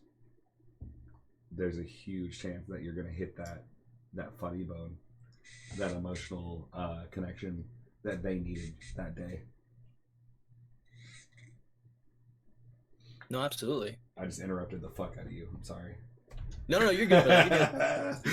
No, it's 100% truthful. Like, what are God finding a love language? I'm super honest about this. I never understood how important that can be until my current relationship. I had no idea what the differences were. I had no idea how crucial it can be to having a successful relationship or having a successful relationship with family, friends, whatever it may be. Like I'm gonna be honest and saying I'm not super big. I'm not a big hugger. I'm not a big handshaker. A fist bump is okay with me, but when it comes to needing that affection, because I'm not ashamed to say I fucking love me some cuddle time. Are you joking? But my biggest thing is when I get just a random back scratch. Oh my god, I drop to my knees and I'm like, hey, today is a damn good day now. Thank you for that. Now, if you're my friend and you come and scratch my back, I'm gonna be a little weirded out, but I'm probably still gonna give you that, what is that? The ah hey gal face, like, oh, thank you. Yeah, I'm But very big all into jokes aside, the back scratch and this is oh, actually something that's the thing that you don't recognize, and this took me a minute to recognize. So when I was younger, if I was distressed or upset, or even if we were just sitting in church, my mom would scratch my back and run her fingers through my hair, through the back of my hair, and like scratch the back of my scalp. And since those little tingly winglies, and you're just like, oh yeah, that's so oh, nice, absolutely, it's right? an amazing feeling. But that comfort that my mom provided is one of the biggest reasons that physical is my love language, is because it's what I grew up understanding and gaining comfort from since I was a little kid. So, and it's different for everyone, and it's all based on your experiences and what you've gone through. It doesn't have anything to do with anything else. It's like your parents could have raised you, and words of affirmation could have been the most rewarding thing that they gave you a lot of the time. It could have been like, especially, I know you said you were raised military, so it's like you did something for them and they praised you for it verbally, and that made you feel good and accepted. And if they did the opposite, that made you feel bad. And so it has a huge effect on, and it could also be that you never got words of affirmation. It's what you always needed. You never know what it is. And the only person who's going to be able to figure out what love languages you need is you. Right. No one else is going to be able to Absolutely. figure it out for you. And if you're interested in the love languages, and this is what I listen to it on Audible, which is awesome because reading is a lot sometimes. But it's the book is called The Five Love Languages: The Secret to Love That Lasts by Gary Chapman. And he goes through a lot of stories about, and this is all about marriage, but it can be applied. They have other ones that can be applied to children. They have a book for children with the Five Love Languages for you parents out there. And they are also working on, which I'm seeing is actually already out, a book about love languages in the workplace and how you can show love to your fellow employees in a safe manner. And so that's something that you can work on day to day and understand. Even from a distance, there's ways that you can show those love languages. Maybe not completely physical, but there's, acts of service, gifts, words of affirmation, and quality time. You can show all of those from a distance. So it's important to acknowledge those, to delve into them, not just for yourself, but also for those around you. And Jesus is actually saying that Gary Chapman also has a quiz online for the Five Love Languages. So if you really don't know where to start on what yours are, you can take the quiz. And I'm sure that'll help you discover, this is what makes me feel good. Mm-hmm. And I think that takes a lot of self-actualization or self-realization, better to say, as well. And honestly, as cliche as it say, it's a journey. It really is. I understood more and more as I've dealt with what I've been going through, and the true importance of like how this can really benefit, and not only from, again, the intimacy, and not sexual, but intimacy can be such a big thing too in involving those love languages. Or and let me go back and say, the word intimacy is always used in a romantic sense, but you can be intimate in sharing moments with family and friends as well. I hate that the word intimacy is always used as something that's very romanticized with a single or multiple individuals in a relationship. That's not necessarily the case. And I think that when you can identify whatever your love language may be, or just having that time to process and understand who you are and be comfortable with who you are, under at least understanding who you are, I feel like that in itself is a baby step. Briefly as well, I want to kind of shift gears here. Jinx actually asked, have you ever hurt somebody you love? And I know this is quite a dramatic shift, but I felt like this is something that just needs to be asked and said. I feel like it's extremely important. It's a tough Honestly, conversation, but it's extremely important. that's one of the hardest things I've ever had to deal with, because my best friend did betray me. He got me jumped. I was physically hurt, obviously, but also very emotionally hurt that would happen, and because of something he did. And so basically, like, he got his friend's little brother drunk. His little brother was really young, and then he told his friend that I did it. And so his friend showed up to our apartment with 5 people and woke me up by beating the shit out of me. And my response was to steal his piano and to tell the police about him selling weed and what his car looked like. In turn, he got arrested, and his arrest wound up really affecting him with his addictions to the drugs, all the other drugs he was doing. And he ended up having to face this really deep depression while coming off of drugs, and ended up killing himself.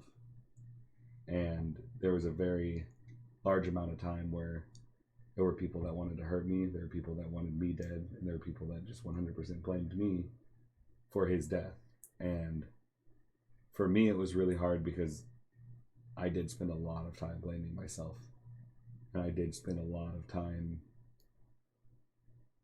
hating the decisions that I made and missing my friend, and then feeling bad that I couldn't share my feelings about him, because everyone, and a lot of it was crazy, because I know I made some decisions, but a lot of the decisions that they were saying were really irrational. They were saying I was the reason he did drugs, and they were saying a lot of these irrational things, and none of it was true. But the things that I knew to be true in my heart really weighed heavy on me, and that was a really big portion of my life where I was suicidal, and I was battling every single day to not hurt myself and to not just end it all. And he's still a huge part of my life. to this day. And I think that it was a really big life lesson. And I think it's more important to view it as that, as opposed to viewing it as me being a fucked up person. More so the ability to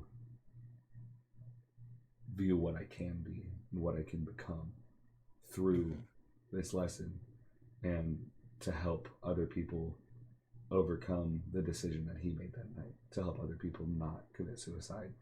And that's a big reason I've dedicated a lot of my life to mental health awareness and to loving those around me no matter what they've done to me. And that's also why I've been able to handle a lot of the betrayals that I've gone through, because I've been mentally strengthening for things like this. But conditioning in a sense. Honestly, it takes time to get over those things in yourself and to get over the shame that you're going to feel. And we're human. We do hurt people. We do hurt others because of our own selfishness. It is something that happens. And even if things end, in my situation, it was a terrible ending, because we didn't get a chance at friendship again. We didn't get a chance at anything because he's dead. But even if they're still alive and things go in the opposite direction, you have to understand that you made choices that got you where you are, and going forward, you'll never want to make those choices again. And you have to forgive yourself. You have to be able to let that go, because if you don't let those things go, you might be the next one that ends up in front of a train. You might be the next one that isn't here anymore, and that's not what anybody wants, and that's not what you should want. And it's super important to be able to find security in yourself and to understand that you are loved regardless of the decisions you make. I think there is one song that really speaks to me on that level too. It's called "You Are More," and essentially it rings off of Christianity really heavy, and religion is a really big thing that does comfort people in trials like this. But it just says that you are more than your past mistakes. You're more than the choices that you've made. You're more than the mess that you created. You've been remade. And that's just the concept that the experiences that you do go through based on your choices can change you as a human being. And what you were isn't always going to be what you will be and what you are. It's your choice every single day to be what you are. So Absolutely. And I agree to that extent as well. I'm not going to sit here and deny and say I've never hurt somebody or said something that might have drastically changed a situation or relationship that I was in. It's 100% a part of being human, being completely frank with it.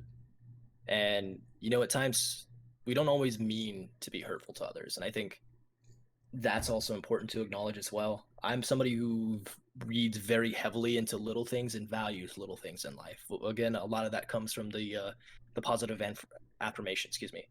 And I can say there's been situations where hindsight 2020, would go back and change the outcome, but to the exact opposite, I utilize situations that turn negative and try and find a positive, to a sense, like you're saying, of where you understand that you don't ever want to be in that situation again.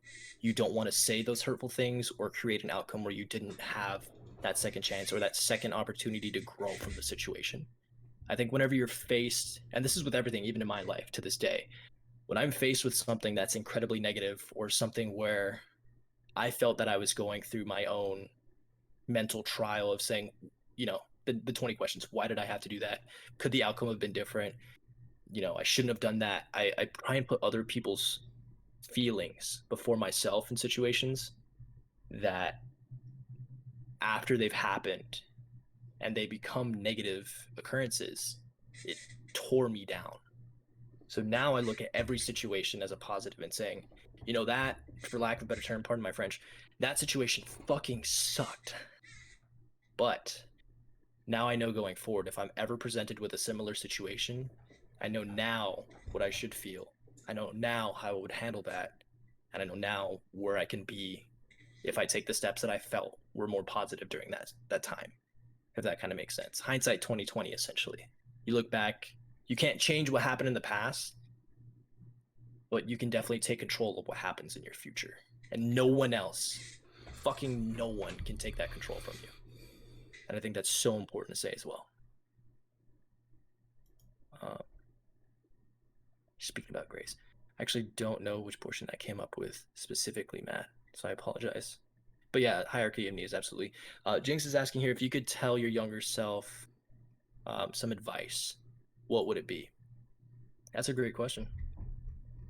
Kaz, if you want to take point on that one, feel free, brother. Sheesh.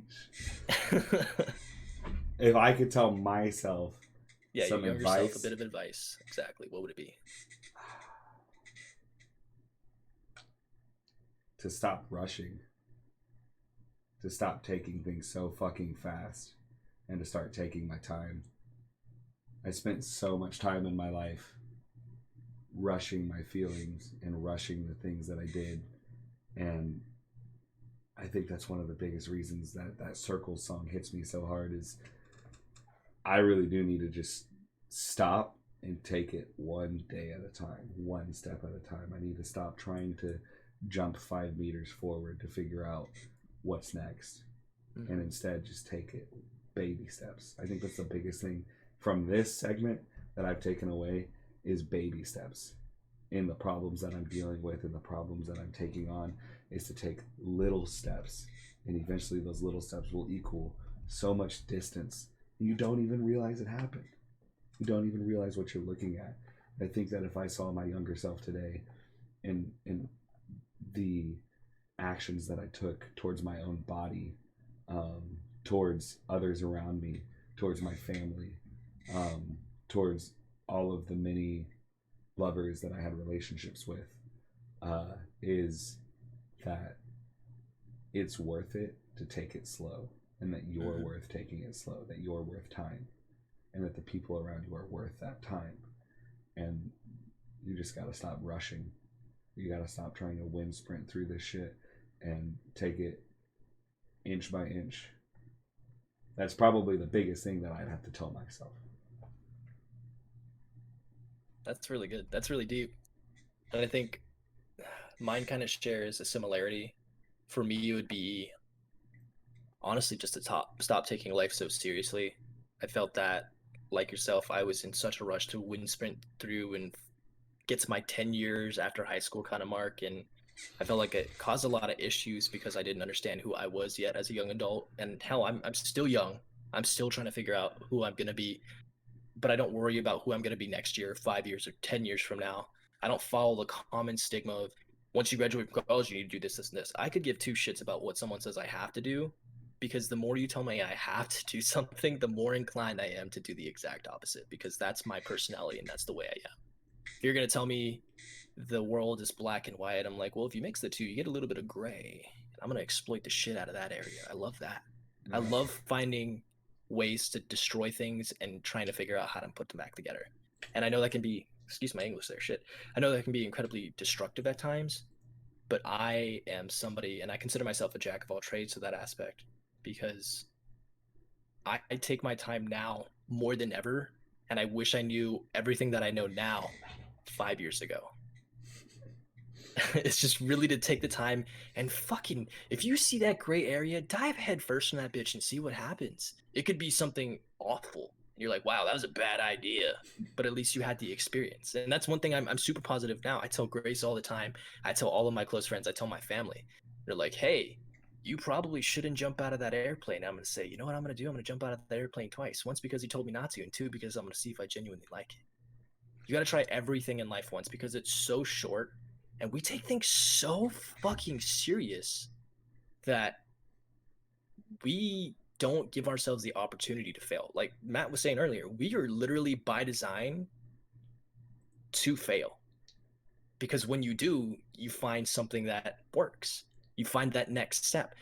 Putting it in a different perspective, every single company, every product, I'm big on military battles as an example, military leadership, being from a military family, is do you think that someone like Leonidas, though huge tragedy towards the end game, do you think that he knew every single thing that was going to happen right out the gate?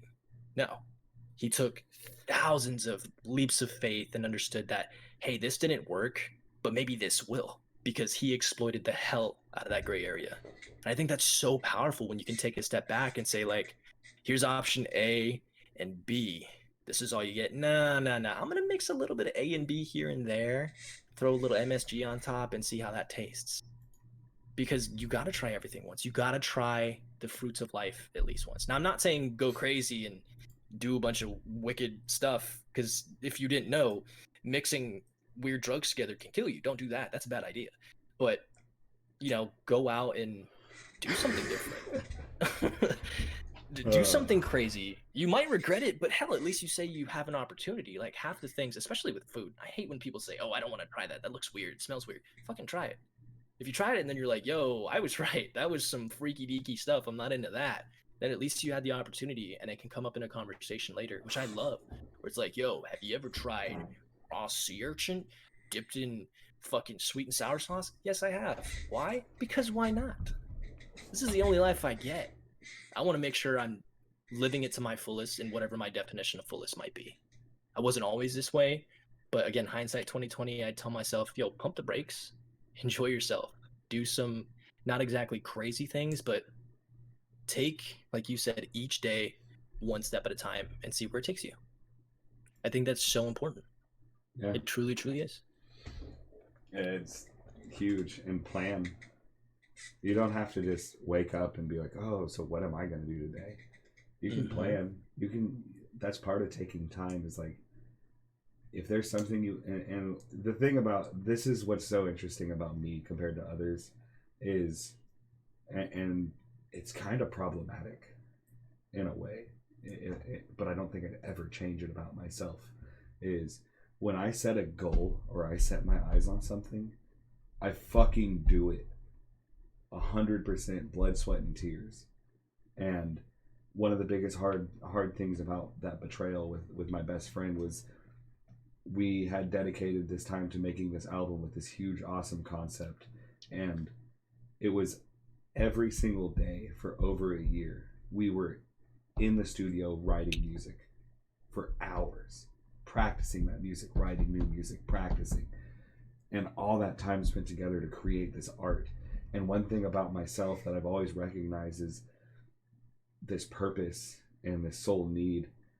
When I die, I want to leave behind art for others to find or for others to see. That's a huge part of, like, I don't know why, it's like a legacy thing that's important to me.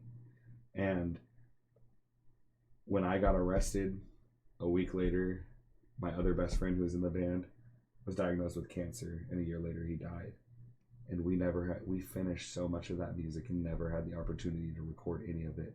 And the biggest part of that was, part of it was recognizing my neediness for them, both of them, because they brought things to the music and to the band that I would have never been able to bring.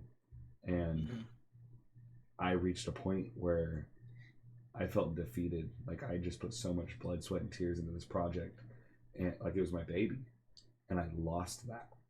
I completely lost that, and that feeling was so empty, and it made me lose touch with my own creativity, and I stopped playing music.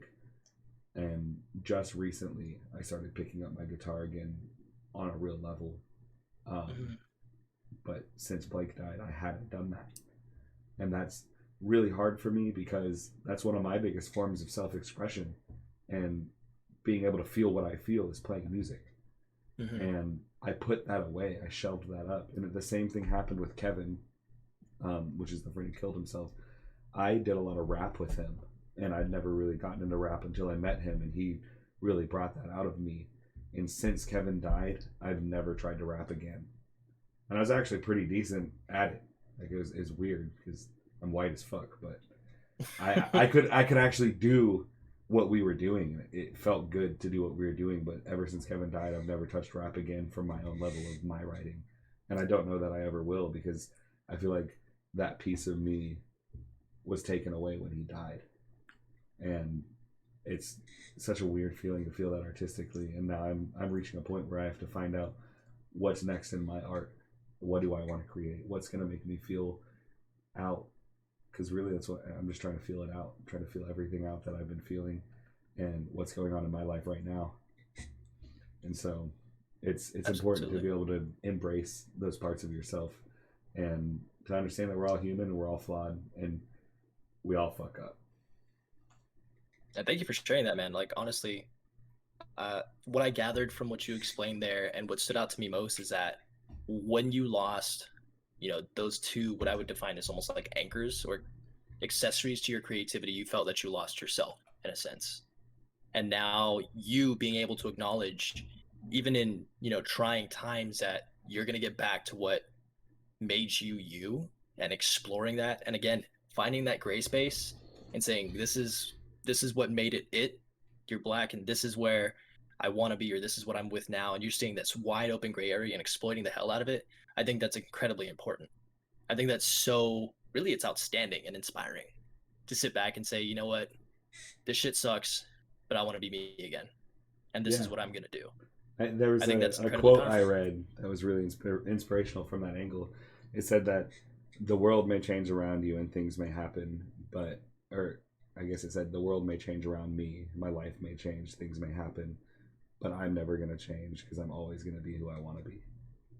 Absolutely. And it was actually from a song, which I don't know if I put on the playlist, but I will make sure that it's there. And for me, with music, it's all about the words. I love the music, I love the feeling, I love the emotion, the portrayal of that emotion, but the most important part is the words. The way that I could read lyrics and feel a song. You know what I mean?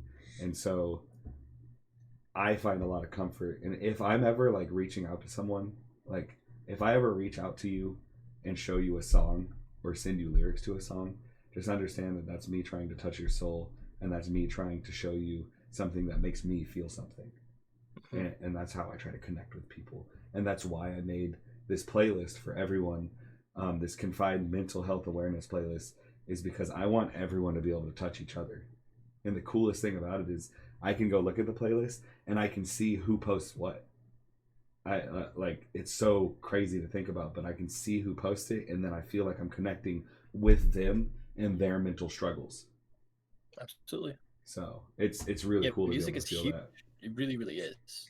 And I'm glad that you share that as well. For me, I'm big on lyrics as well, but for me, it's so much more the feeling from the sound itself. Like for me, of course, slightly stereotypical Asian joke coming. I love EDM. I love high beat. I love music that can speak volumes without ever saying a word. The happy Because vibrations. exactly.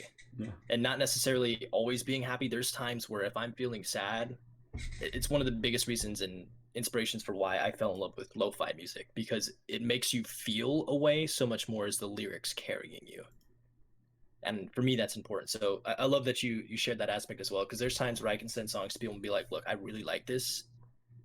Let me know how you feel. And even if they don't like it, I'm not looking for the validation. It's me saying, hey, this is how I'm feeling. I want to share it with you. And music is so incredibly powerful, and it can be such a great tool, especially for those who struggle with kind of wording how you're feeling. Being able to express that in a sense, or an art form like music, or actual art like drawing, like Andrew's doing, oil pastels, things of that nature, just showing your creativity and speaking and communicating however you can. It's outstanding. And there's so many different ways. And if you're coming from the outside perspective, don't sit there and be the person where it's like, well, I didn't get anything from that. Just try and understand that person's perspective and try and connect if you want to. It's got to be a two-way street when you're wanting to understand the way the other person's feeling. Yeah. And if you're somebody who's scared of that, go back to what I said earlier. Exploit that gray space. Understand. Attempt to feel. It's also Don't feel important like you're pressured into it, to but it's recognize important. through this neediness and dependency that, and this is really big for men. This is something me and you were touching base on, was because females kind of do this naturally. They really do. But men have this tendency to hide their emotions from each other. And when you're hanging out, it's bullshit and then it's jokes and it's that mask. And it may make us feel good in the moment, but it's not pushing us forward and it's not pushing each other forward. Encourage each other to talk. encourage. One thing Michael said when he was talking about it was he'll sit down with a friend one on one and he'll be like, "How are you doing?" And I'll be like, "Oh, I'm good, whatever." And then he'll wait a minute and then he'll say, "No, how are you doing?" And it'll open up this part of them where they start actually talking about what they're feeling. And I think it's important to understand that as men, you can talk about your fears with each other. You can talk about your vulnerabilities. You can talk about your emotions. You need to be able to confide in each other. And I was telling Michael that too. I don't think it's a coincidence that, because I named Team Confide before it was ever on Facebook. I created this team as a Fortnite team with some random individuals back when I was on Twitch. And once I stopped streaming Fortnite and came over to Facebook, at one random point I just felt this urge to create the team out of the logo I had already purchased and the name that I already had. And I don't think that it's random who was brought onto the team and what the team has already been through, because there's been struggles and trials of not only getting rid of people on the team but also within each other and arguments, heated discussions, things that we had to discuss as grown adults with the team. And moving forward, there's also been a lot of procrastination and a lot of not exactly being there present with each other, and through what I've been going through and realizing, like, that's what this team is all about, is needing to be able to confide in each other and being able to provide a safe place for our community to be able to confide in us and in our other viewers. And so I don't think it's a coincidence that that's the name of the team. I have a really hard time believing in coincidence. I think that everything happens for a reason, whether it be tragedy or a good thing. I think that it all leads to something else. And although we're walking that circle of life, we're always going to end up right back where we started. It's always going to be okay. And it's funny you say that too. But before I go and continue, Matt actually has a comment here. Is have you two opened the floor for the group that is participating? Absolutely. If you haven't kind of seen by now, anytime you feel that you have a question for us or that you'd like to engage or say like, hey, I'm dealing with something similar, what would you do in A, B, or C? Or can you express the way you feel with A, B, and C? Always feel free. We're reading the comments as we go. We may not be able to address them wholeheartedly or hit every single point as the comments are coming along because we don't want to interrupt one another while we're talking. But know that we are seeing these comments, and if we have a moment where there's kind of a break in between, we'll always address them to bring up the next topic. So absolutely feel free. And let me see here. There's a question that we had earlier. I stand corrected. I guess I missed it here. My music keeps fucking wigging out and stopping. It's weird. Anyhow, yeah, it definitely wasn't a coincidence. And I want to touch base what you and I talked about and spoke about earlier. There's a huge stigma that men aren't allowed to speak the way they feel, and it's a very common thing. And I always have military influence in military, being from a military family and having that background. It's a huge deal when men come back from overseas or going down range, and it develops a lot of PTSD and develops a very overwhelming depression, even outside of military service for everyday individuals, where men feel that they can't talk about how they're feeling. So I think that putting in perspective how Mike said, like the double, how are you feeling? There's a clear understanding and definition that, it's bro down moment. You don't want to get too into it or make somebody feel a specific type of way. No, please, like, if you are feeling any kind of self-doubt or questioning your self-worth, talk to your best friend and have that conversation. Talk to a family member, talk to your significant other, and just approach it with baby steps. If you don't feel comfortable with it, take the steps and discuss what you're going through at a comfortable level and work from there. Because the more you talk it out and the more we break this nasty stigma that you can't speak about how you're feeling, the more open we can be as not only a community but as a civilization as a whole. And I feel like communication is so important. And just even if you don't have something to tell someone or some words to boost them, I'm big in always saying like, hey, I can't promise or guarantee I know exactly what you're going through. I'm not going to pretend to know what you're going through, but I am going to be here to listen. And if you just need a vent, please feel free. I'm here. I'm all ears. And there's times that, like Grace and I were talking about, she was talking about a past conversation, and I said nothing. And she just stopped. She's like, you're not listening. I said, no, no, no. On the contraire, you have my full attention, but I don't feel a need or necessity to make myself included in the conversation or say, no, no, no, yeah, I get it. Because then I'm just going with the flow. If I can sit here and understand the way you're feeling and put the pieces together, I feel like I'm doing my part in saying it's okay or saying I get it. So You don't something always have to sit there and say something. something big Go with ahead. that, with communication and with listening, that I actually learned recently that will probably help you a lot with a situation just like that, is actually, most people, whenever you're listening to them and they're talking to you, it's really good to take what they said, regurgitate it in your own words, and spit it back at them, and let That's them exactly know, what I like, did. you're like, so you're feeling this and this and this and this, and it actually like affirms that you've been listening, but also shows that, um, you're not trying to give them criticism, you're not trying to give them advice. And then if they ask for advice, then I guess at that point it's up to your jurisdiction, whoever you are. Do you think you have advice, or to be honest and be like, honestly, I don't know what I'd fucking do, you know? Um, but it's definitely, Yeah. some people don't understand the importance of eye contact, the importance of, actually, one really big thing, especially for you men, is when a woman is talking to you, look at her mouth. It's literally a psychological response that makes them feel heard, and it makes them feel important. And I'm sure it works the exact same way with women looking at men's mouths. But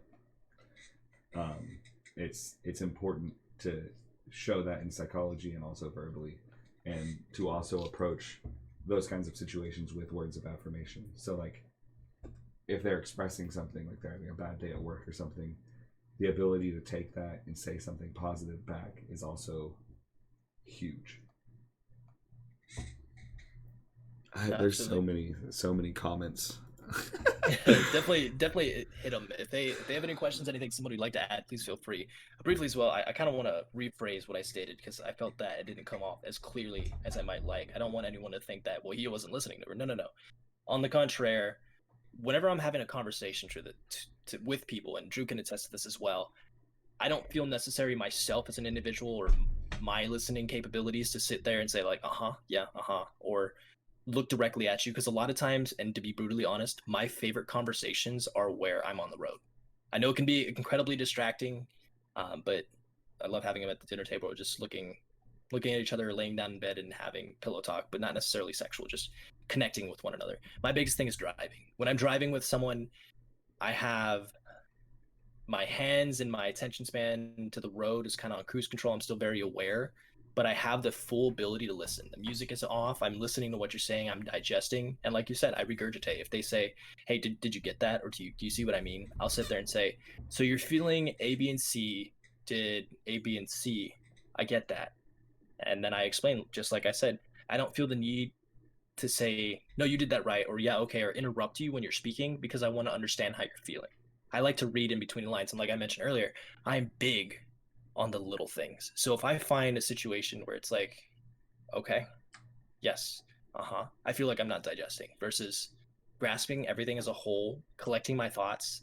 And if you want my advice or my validation from the conversation, then I'll say, okay, here's where I'm at. This is what I understand. Now, if I'm wrong, please correct me, because I never want to be wrong. And I tell people this on a day to day. If I say something that confuses you or offends you, if you need my clarification, or you're like, dude, I don't know what you mean by that, hit the brakes and tell me. I don't care what I'm doing. I would love to have that conversation with you and make sure that our communication is clear in whatever it may be. I think it's important. Yeah, 100%. So listen, help me understand. Absolutely, Drew. Drive slow. When we talk, you always tell me I'm going 40 to 60. Yes, when you're having conversations in a car, it's still very important to make sure you're aware of your surroundings and where you're at on the road. Make sure you're going the speed limit. Turn cruise control on if you are. Don't solely focus on the conversation in that situation because it can be dangerous. Mickey says, suggestion I already mentioned a Kaz stream. Try out an acting class. I've done this teaching the I can't pretend to pronounce the M word there. Technique. It's a technique that focuses the actor to realize the feeling that they are feeling and accept it. Used to make the scene real. Oh, okay, yeah, absolutely. So you're fully diverging in how you're feeling and what's going on. I like that. Said what you said, absolutely. And when you're having a conversation with someone as well, if you're somebody who feels that you have to have those pauses or nodding your head or like you're saying, which is a great tool, and I do on a regular basis. If Grace and I are sitting down, or I'm talking with my sister or whoever it may be, and I have that conversation, looking directly at them, making that eye contact, or feeling comfortable by you don't want to seem creepy, stare at their lips. I'm very odd when it comes to eye contact. In some sense, I think eye contact for me is biggest during intimacy, however you want to take that, sexual or non. I think it's super important. But when You I'm can like talking be to a in my friend, I'm not eyes going to fast. stare into your eyes the whole time because I want you to know I'm listening, not that I want to sleep with you. No, you can That's where my brain goes with it. You So can look in my eyes it anytime. can be odd at times. I'm actually an empath, and one of the biggest parts for me with feeling others' energies or feeling what they're feeling at the beginning, it's opened up a lot more now compared to what it used to be, but was eye contact. Mm-hmm. I had this weird, I still have it, and through a lot of my struggles, I closed a lot of that part of me off because I couldn't even handle my own feelings. But it's, I can sit down with you, and the easiest way to explain it is like I can look at you in your eyes, and I feel this feeling of, it's almost like sand pouring into me, and I can feel how heavy whatever it is you're carrying is, and I can express that to you. And it's not like I'm going to know what you're going through or what happened, but I can at least But tell you feel it. that I can feel what is going on. I can feel Mm-hmm. the extent of pain and the weight of what it is. And for a long time, I didn't know how to handle the weight. I kept carrying the weight of others and not letting it go after I would take that on. And I think it's a big reason I really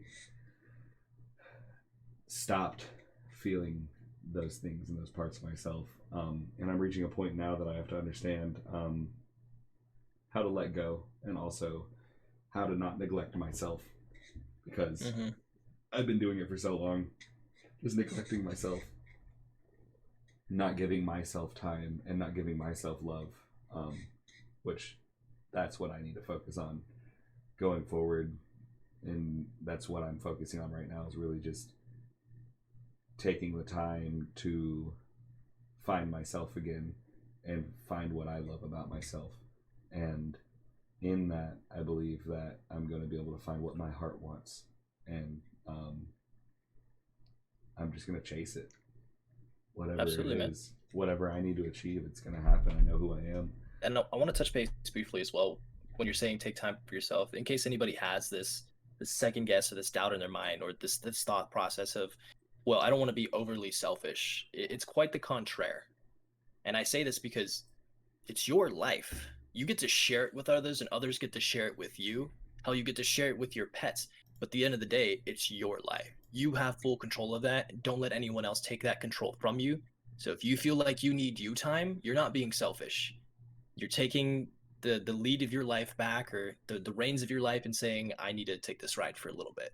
If anyone else is going to sit here and say otherwise, they are no longer worth your time, in my personal opinion. You need to start taking a step back, because they are not prioritizing you. They're prioritizing the both of you together all time, 24/7, which can be draining. And I don't want to say that and to get anyone offended, even with relationships. Well, that's But you dependency. definitely need to take time away. That's what dependency is, and that's also, you have to stop and you have to recognize once again that the only person in the world that's going to be able to make you happy is yourself, and that it's not someone else's responsibility, and it's not your responsibility to make someone else happy. It is not, and it will never be. Now, that even includes to the extent of being a parent to a child. It's unhealthy to make your child depend on you to be happy. You have to teach them to find their own happiness. You have to show them what it means to be happy on their own, because one day you're not gonna be there. That's just life. That's what it is. So it's important when approaching these aspects, and that's what this whole thing. That the broad topic of tonight was. Raz kind of asked me, like, what are we going to talk about? For me, I felt overcoming neediness and dependency was a really big thing in most people's life. I know it's a big thing in my life. I've been a very needy person, and after taking so many looks in the mirror and realizing now I can literally stand up in the morning and I can say the only thing I need is myself. Absolutely. And like you said for as well, me, it's also I God. regularly check myself. Yeah, I don't need someone else. I don't. And that's not to say that there aren't people I'm passionate about, or that there aren't people that I care deeply about. But that understanding is one of the first steps to becoming happy with yourself, to loving yourself. And if you can't love yourself, then you are not going to love someone else the way that they need to be loved. And on the opposite end of the spectrum, if your significant other, spouse, or friend, and on this journey with someone else who's going through a very similar process and finding and that self-actualization and that time to themselves, don't think that you're being a bad friend when you're not addressing it or saying like, hey, are you having you time? You can have those conversations with people. I think that's important as well. Because when you have them, again, you're communicating. And if they say, hey, I just need a day to myself, or I'm sorry to bail on the plans today, or hey, man, whatever you need to do, take some time for yourself. I think, again, going to the affirmation, that's important as well. Or when your spouse wants time to themselves and you're in a position where you get bummed out and you say, well, I want to do this today with you, or blah, blah, blah. I get that that's important and you want to spend time with them, but you are doing yourself, your relationship, and that person so much more justice by prioritizing their self-need. And I ask myself all the time, and I ask Goose on a regular basis, not so much because I'm self-conscious about it, but so much more to be self-aware. And I ask her blatantly, am I being too clingy, or am I extra clingy this week? How was I this week? And sometimes she's like, why do you keep asking me this? And I tell you, you're okay. I'm not asking for the validation. I want to make sure that she can honestly tell me if I was a little over the edge this week, that I can step back and understand why I was feeling that way. To step back and say, well, what changed this week that made me feel like that? How can I make next week better? And it's not because I want to make, and I know this is going to come off kind of strong, it's not because I want to make the relationship so much better or prioritize her feelings. I want to make sure that I'm doing myself the justice as well. I want to make sure that I'm the best version of me that I want to be, and not what everyone else wants me to be. So I should care about how I feel and put myself first. And one thing I brought up in the very first stream of Coffee Talks that I thought was so important is that, as critical as my mother can be, she straight up told me, never, and I know this is going to come off for some people as kind of strong, but never love someone 100%. It's not saying that you can't absolutely love your significant other, your friend, or your family. She specifically is pertaining or phrasing that when you love someone 100%, you leave no room left to love yourself. And for myself, I can come off in being selflessness to a fault. I prioritize other people over myself, and that can put me right back in my hole of depression. So now I tell myself on a regular basis, and I wake up, I have those looks and say, did I love myself today? Did I do myself justice? Did I give myself time? Did I give myself what I needed to have a good day or have a good experience? If the answer is no, the very next day I prioritize myself. I say, yesterday sucked, I'm going to make today a great day. It's important, whatever that definition may be, to not get lost on the journey to finding yourself. It's important to not get lost in an obsession of oneself. Other people are still important. It's important to not feel selfish for wanting time to yourself, but it's also important to know that you need other people. You need human contact. It's not that you need them to be happy. It's not that you need them. It's a psychological need, actually, to have other people in your life. But so, like, my advice, especially if you're one of the people that are struggling, for me, it's the opposite struggle. For me, it's like I have this fear of being alone because I don't like to be alone. Um, for some people, it's the opposite. It's like, all I want is to be alone. And my advice to these situations, you may be feeling like, oh, it's selfish that I want to be alone all the time. It's great that you acknowledge that. It's great that you see these things about yourself, and the way you can approach it to fix that, or to achieve a balance, because balance is so important. And absolutely. it's what I've been doing too. And this is the personal goal I've set for myself this week: is I need to take 2 days where I spend at least 2 to 3 hours on myself alone. That's my goal this week. So the best thing you can do is set goals and then work your hardest to achieve those goals.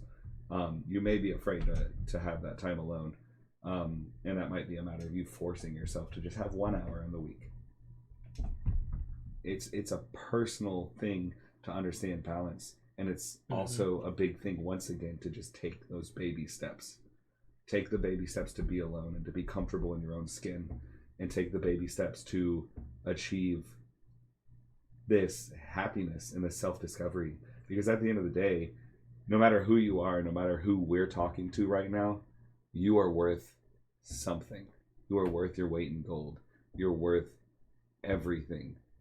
And I think one big thing that hits me hard too is this world is only as big as the space that you expand your mind. And what that means is basically the possibilities are endless. The possibilities of your happiness are endless, and the possibilities of what can happen in your life are endless. And all you can do is go out there and do what you got to do to reach those possibilities, to reach the things that you want. That's it. It's true. And honestly, too, from the opposite end of the spectrum, excuse me, and I'm going to put it very frankly, if you're not surrounding yourself with people who are going to sit there, not necessarily support you, but say, you know what, you are fucking awesome, then you're definitely with the wrong crowd. And that's my personal belief, is that I've cut ties with people I've been friends with for years, who, as a prime example, told me I couldn't do it as a full-time streamer, or I'd never get far as streaming. And I said, you know what? Thank you for fueling my fire. Because I never worked harder from that point forward, not to prove to them, but to prove to myself that anyone else who's ever thought that way or thought that they couldn't do it, I'm going to sit here and say, you fucking can. It's going to take a lot of work. And when you're finding yourself as well, it's going to take a ton of work. But the whole thing that we've really, that the emphasis of today's stories, today's coffee talks, has been taking baby steps to positive goals. Whether it be, like you're saying right now, Drew, with like self-esteem, or with anything that you might be struggling with. Like, I, on a regular basis, can struggle with body dysmorphia. But at the same time, I look at myself in the mirror and say, you know what? If there's not a single person in this world, or in my friend group, or my significant other, or my family says, you're fucking amazing, then I'm surrounding myself with the wrong people. And I need to get out of my own head and put myself in better space. Because I'm doing myself an injustice at that point in time by surrounding myself with negativity. And I know I don't want to get on the hipsterish positive vibes, bro, but it literally can change your entire spectrum of how you handle that day. Is the way you come into it and how you perceive it, and your mindset can change something so drastically and turn a negative situation or a negative experience into an extremely positive one.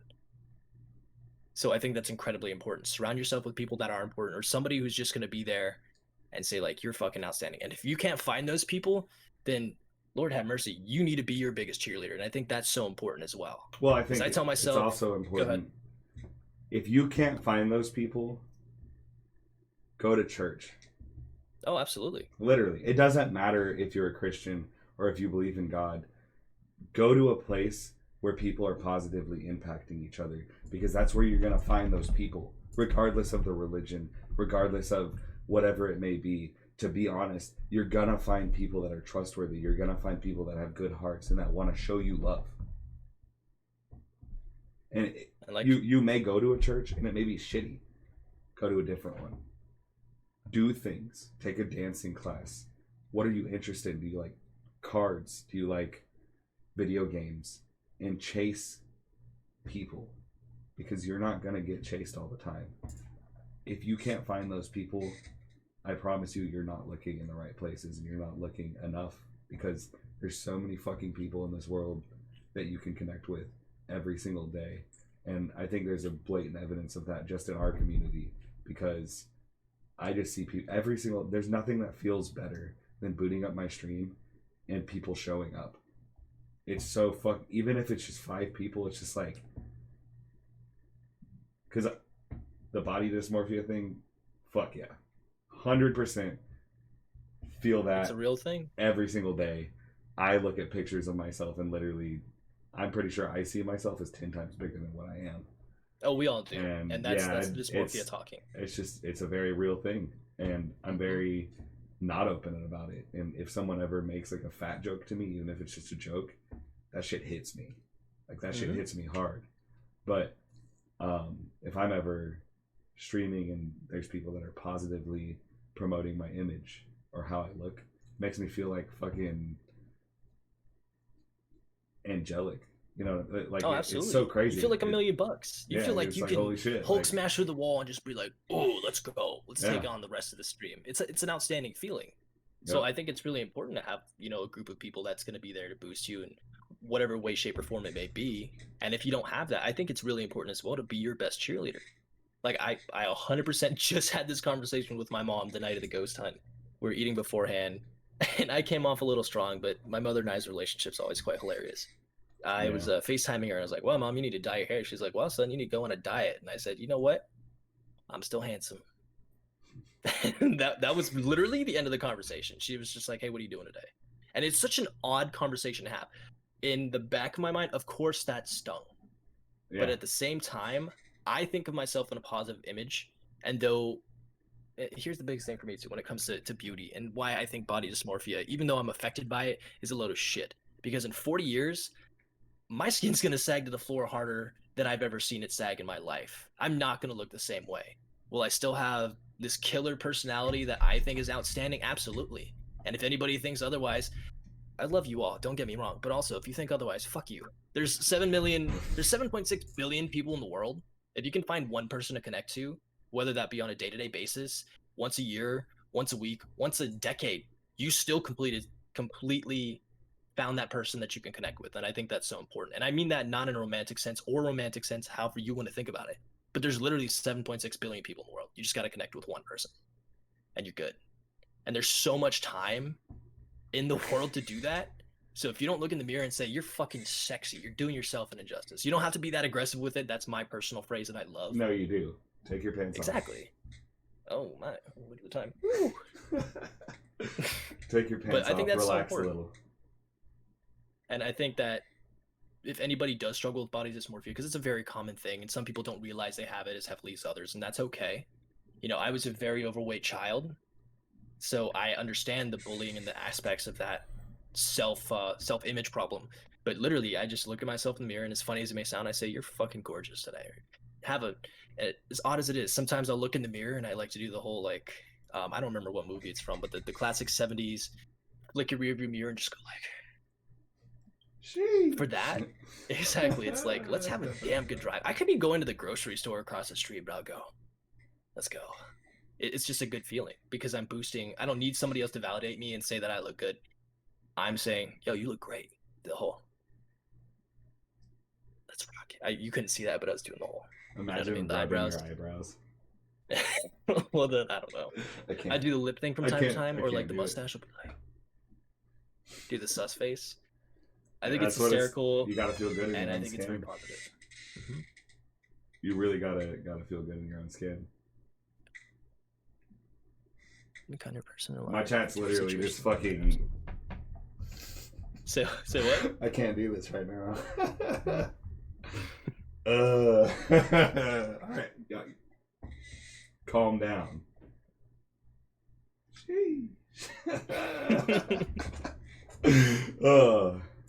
But yeah, if there's anyone in chat that has something that they want to bring forward or that you have a question about or you want to talk about, please do so.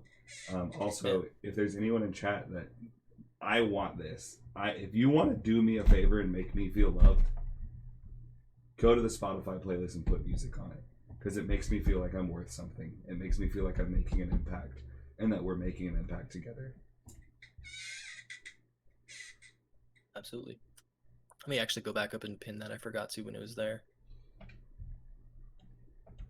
Scrolls for 3 Oh, by the way, hours. Kaz, you're fucking beautiful. If you didn't know that already. Yeah. Imagine being a fucking sexy ass Asian model and trying to tell me I'm beautiful.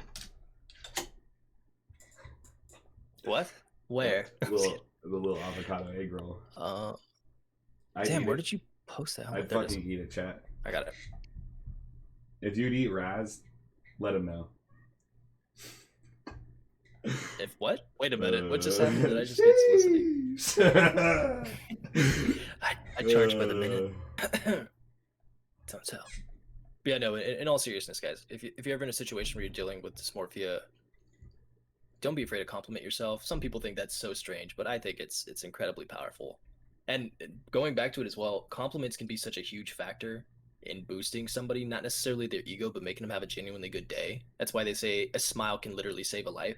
Or if you want to go from a scientific standpoint, look up the study of where kids insult a plant versus the kids playing a compliment to a plant every single day.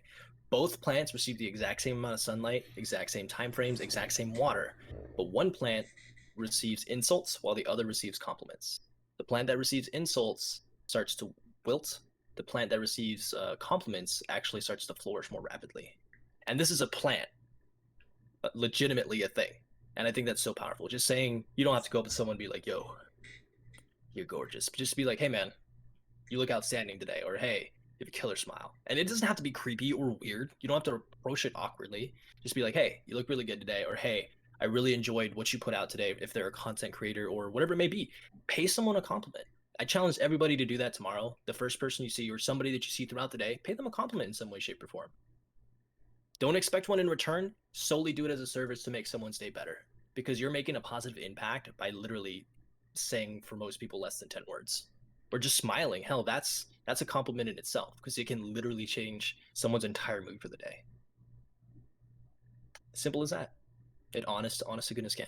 Yeah, that's one of the biggest things that with words of affirmation is compliments to my mind, my personality, and then also to my appearance. Is like, it just hits me. It's like a bitch slap to the face of happiness. and real quick too, so Drew's actually saying here, so if you tell me I look great, I would think I look fat. These are just facts. So going back to it, that's part of body dysmorphia. A lot of people can't openly accept compliments, and that's okay. If somebody pays you a compliment and you can't accept it, or you feel awkward accepting it, that's 100% part of dysmorphia. It's a-okay. So don't feel weird about that. Don't feel like you can't, at least say thank you.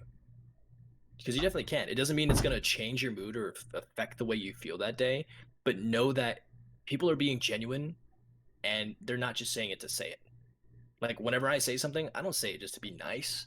I don't say things to be nice to people. I don't say things to make people feel good. I say things because it's on my mind and I want you to be, I want to be honest with you. I want to be truthful. I think at any point in time, especially with the community or like with you, with my friends, I'm 100% brutally honest. And I'm not going to hide shit from you, because I've been in experiences where people have just made me feel good or said something to boost your ego temporarily, and that's not positive. So when you go out and pay this compliment, don't try and be funny. Don't try and just say it because I gave you a challenge. Be genuine. Be genuine with the person next to you. And it doesn't have to be, hey, you're gorgeous. Just be like, hey, you did something really great. Or, hey, even just saying thank you so much for dinner. Thank you so much for getting me water. That can mean the world to people. Me being somebody who overanalyzes the little things, that means the world. And I think that's important too. Yeah. So even if you're struggling with dysmorphia and you can't accept a compliment, know that, at least for me, if I give you a compliment, I mean it. I'm not saying you're pretty because you're pretty, because if you're looking rough, I will straight up be the person who tells you, hey, you look rough today. Are you tired? Are you having a day? And I don't mean to be a jerk, but I want to know how you're feeling. That's just me though. That's my 2 cents. But I still know the truth. Get out of your own head. Wake up every morning and say, you are a fucking sexy beast. Own it. Real shit. And live it. It can 100% change the way you handle that day. I'm not even lying. It's such a funny thing, and that's my favorite phrase. But I will 100% go in the bathroom mirror, be like, hey, you're fucking gorgeous. Or, hey, you're sexy as fuck today. Or that stash is looking pretty fancy. I 100% do that. Non-joking. And it makes me feel amazing. Because even if someone else thinks otherwise, I still think I'm fantastic and I'm my biggest cheerleader. Yeah, you gotta be. I think that's something that 100%. I don't do that at all. I don't fucking. That's my challenge to you, Kaz. Sheesh. At least one day this week, go in the mirror and be like, you know what? And it doesn't have to be a physical compliment. Be like, you know what? I know this for a fact since you love music. Put out your music, man. Write more music. Do what you love and bring back that artistic flair. Be you again. Yeah. Just go in the mirror and say, like, today, let's fucking kill that new song. Let's write a new verse. Let's play a new riff. Because even if you're suggesting something, you're still being positive. You're saying, fuck yeah, let's do this. I'm amazing. Because you are amazing. And don't think otherwise. Because fuck you if you think otherwise. So I'm going to go back to this as well, guys. For some of you that don't know. So when I was initially invited into Confide, I didn't fucking have any idea who Kaz was. He randomly raided me one night. And I was like, who the fuck is this man? I was so new I didn't know what raids were. And I was like, he's like, hey man, we got a Facebook team that we're trying to start up. I want to see if you were interested. I really like what you do. And I was like, who is this stranger reaching out to me? I don't know how this stuff works. And literally after 2 or 3 weeks and just pointless conversations at time, which to some people were pointless. Again, me being me, I valued very heavily. I was like, this dude's cool as fuck. Yeah, I'm down. Sign me up, daddy. You need it in blood. Let's get this done. And so just having, little pointless conversations with people too can mean the world. Yeah, saying little things can change how someone feels. It's interesting too, because I've always had a very big leadership perspective, and I've always had a natural ability to lead, and I feel wrong when I'm not leading a lot of the times. And so when I took this and was able to chase it, I think that at one point I was really struggling to understand if I really had achieved a leadership within Confide. And there's one point that you just, because you became that co-captain, you took the initiative over anyone else to do things that no one else was doing, whether it was making the jerseys or being organized about our time when we met up. All these abilities and these strengths that you had that you brought to the team. And there was one point where we were struggling with a decision because of some issues that I had been having with someone. And I remember you just saying, look, I trust you and I trust your ability to lead, and whatever you say, I'm going to go with. And that made me feel like, wow, like I got to be doing something right, because I looked up to you in so many aspects on your strengths and your abilities to be able to do things and how you organize things. I was like, wow, he actually genuinely thinks this about me. And it gave me this sense of appreciation from you and appreciation towards you. And I was just like, okay, like this is going somewhere, and it's something's going to happen with it. And since then, we've made very careful decisions on who we bring on to Confide. And I have so many people that come into my stream all the time that are like, it's our dream. It's my dream to become a member of Confide. And it's crazy to me to think that we're actually at a point where people are really like recognizing us as something. And I remember how difficult that conversation was too, where you were laying down, hey, this is what I want as a recommendation. And I immediately was like, nope, boost it, make it higher. This is what the ground rules should be. This is where we should be at. To have high expectations. And a lot of that just went into the expectations that I felt this could be, and I knew that where we could be. And I knew that coming into it, as soon as I got to know you, and if you guys don't know already, Kaz is a fucking outstanding individual. We haven't talked for months, and literally we can come back and we've been talking for 2.5 hours, just spitballing and doing whatever. And this is what we used to do all the time.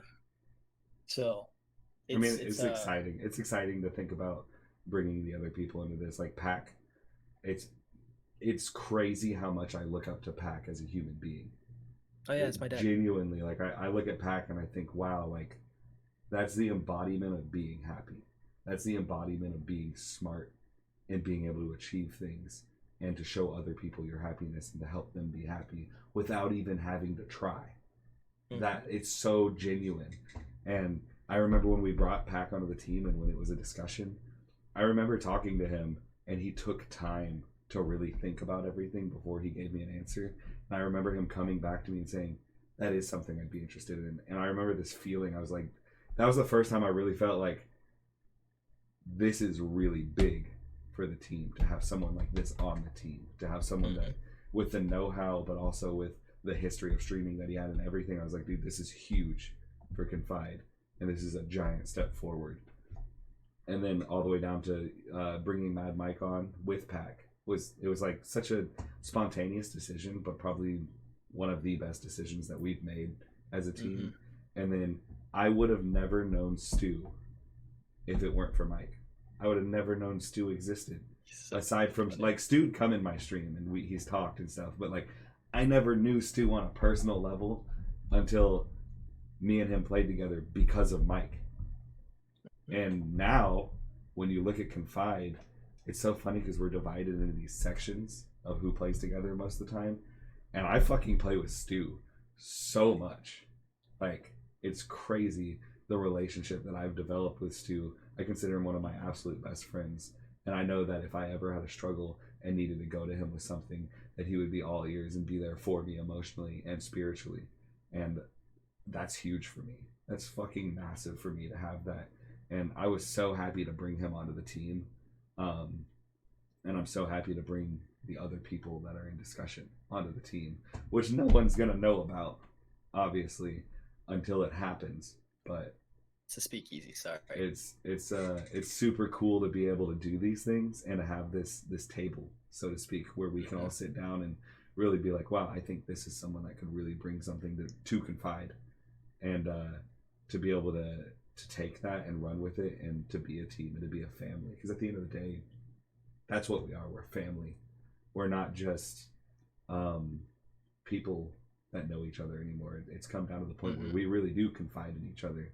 We do have a group chat where we all talk about our streams, about our mental health, about things we're going through. And I think it's only going to go deeper and deeper and further as we go along. So, and going back to the conversation and talking about Confide as well, using this as an example, I think a lot of people forget, or kind of might have gotten lost there and be like, why are they talking about this? To bring up key points, when Kaz approached me, I didn't know anything about him. I didn't watch a ton of his content. I just watched, I'm going to be honest, I watched the 3 last videos he put in. I was like, dude, this guy's fucking hilarious. He makes some really funny jokes. I like how comedic he can be. And he just took a shot out, and he knew that, and we've been denied more than once. Like, let's be honest here. We had some people, as soon as I joined, who was like, nah, I'm good. And they dipped. They didn't want to take that leap of faith, and they didn't understand that now, even if we're on completely different sides of the globe, we are still as tight as we are today because we all took that leap of faith.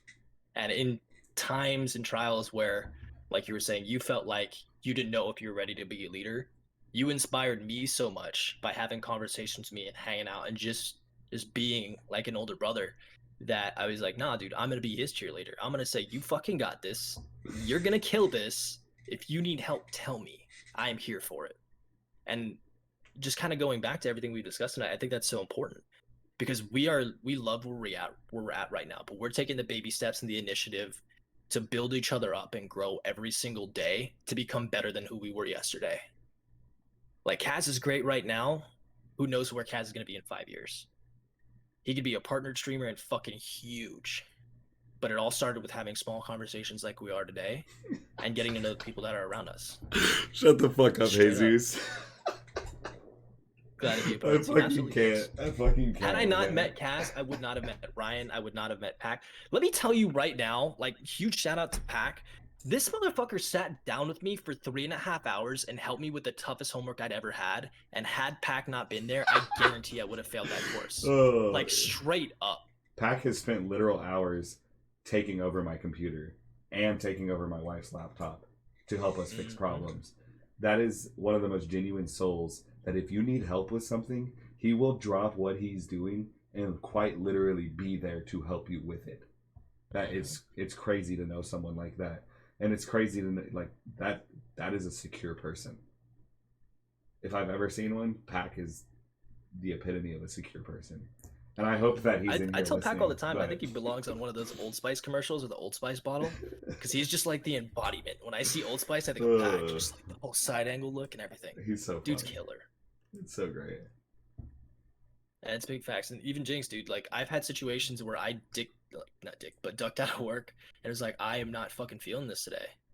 And everyone was busy, and I was by myself, and Jinx just came into my Discord one day. He's like, hey man, what you playing? You want to hang out? I was like, fuck yeah, I do. And we sat there off stream and played Grounded for literally 6.5 hours and just vibed out. I would have never had that experience had I not taken the initial leap and gotten over my anxiety and said, hey, let's give this a shot and see where it goes. And had I not taken that initial leap when Kaz invited me in, I would not be in the relationship that I am now or as happy as I am now and stronger and who I am today because of that. Yeah, it's I important can 100% say that with confidence. to take on the opportunities given to you, and it's also important to reach out, even when you feel, because I've reached out to a lot of people about Confide, and I've been rejected by a lot of people, and that's okay. It's completely okay, because I'd rather have someone be secure and know what they want, what their goals are, and if the Confide doesn't line up with those goals, I'd rather them be honest and move forward and have no hard feelings than for something worse to happen in the long run and a relationship get destroyed because they said yes to something that they should have never said yes to. That they weren't ready for. One of those big or whatever people the situation is actually Igor, who has showed me more support as a Facebook partner than any other Facebook partner I've ever met. Igor has been one of the biggest mental health advocates on Facebook gaming to this day. He's an amazing human being, and I wanted him on Confide so bad. I literally, like, I thought about it for so long, and when I finally, because I've talked to him personally, I knew Igor when he wasn't big. I knew him when he was on our level, when he was getting 10, 20 viewers. And I bought music from him on the first time I ever watched him. And we're friends on Facebook to this day, and he considers me one of his closest streaming friends. And he's pushed me forward in ways that I can't explain to other people, with advice and so much on how to do what he does on Facebook to achieve what he's achieving. And it's crazy to think of what a genuine soul he is, and to be a family man and to have the health issues that he has and still be able to do what he does for his community is amazing. And that's one of the biggest reasons. And the thing is the biggest reason he said no is because he wants to start his own team. And that's a prerogative. You know what I mean? That's a point where it's like, okay, yeah, do it. And there's never been hard feelings between me and him. It's always been so genuine. And I know if I hit up Igor and was like, hey, let's do a game in the future, we will. He would take the time to game with me on stream. We've done it before. And those that are the brings kind up a of really good point connections too that with mean having so those much. difficult conversations. It's really important to have them. And Yeah. know that when you're having a conversation, it could end up with rejection. You don't necessarily have to take it negatively and just nod your head and say okay at times. Because a lot of times it's not the end of a relationship or a friendship. It could just be an understanding, or like Kaz just said, he took a step back and said, I get it. Thank you. And they've been friends since. And I think that's super important to acknowledge Oh, I fucking love where Igor other people are coming to the from. moon and Oh, back. he's outstanding. He's I fucking have faith hilarious, that too. one day I will meet Igor, and he's gonna just have to deal with me giving him a hug. I don't give a shit. Kuja says, one of the nights almost a year-ish ago, I was almost out the door and said, fuck it, I'm done with the bottle and pills. I see Kaz come on his stream. I said, hey, I'm off from a drink, but he didn't know I was, what? He didn't know I was gonna do what I want to do, but he said, you don't need to drink, Cujo, just chill and stream for a while. And so I did, absolutely. And it's powerful. Again, a lot can be said, and you can change someone's entire perspective just by saying something so small, which you think is insignificant. Stu, I fucking Change love the you. game. Yeah. I have this real big concept that is, in a way, you can think of it as simple, but it's not. I think that every single human being is like a dot, and all of these dots connect to each other in one shape or form, and every decision that you make affects every single other human being on this planet. You don't realize it, but it does. And the big thing that you have to understand when approaching your day-to-day is, how can you positively impact all of these dots? How can you positively connect with all of these people and give them something good to take away?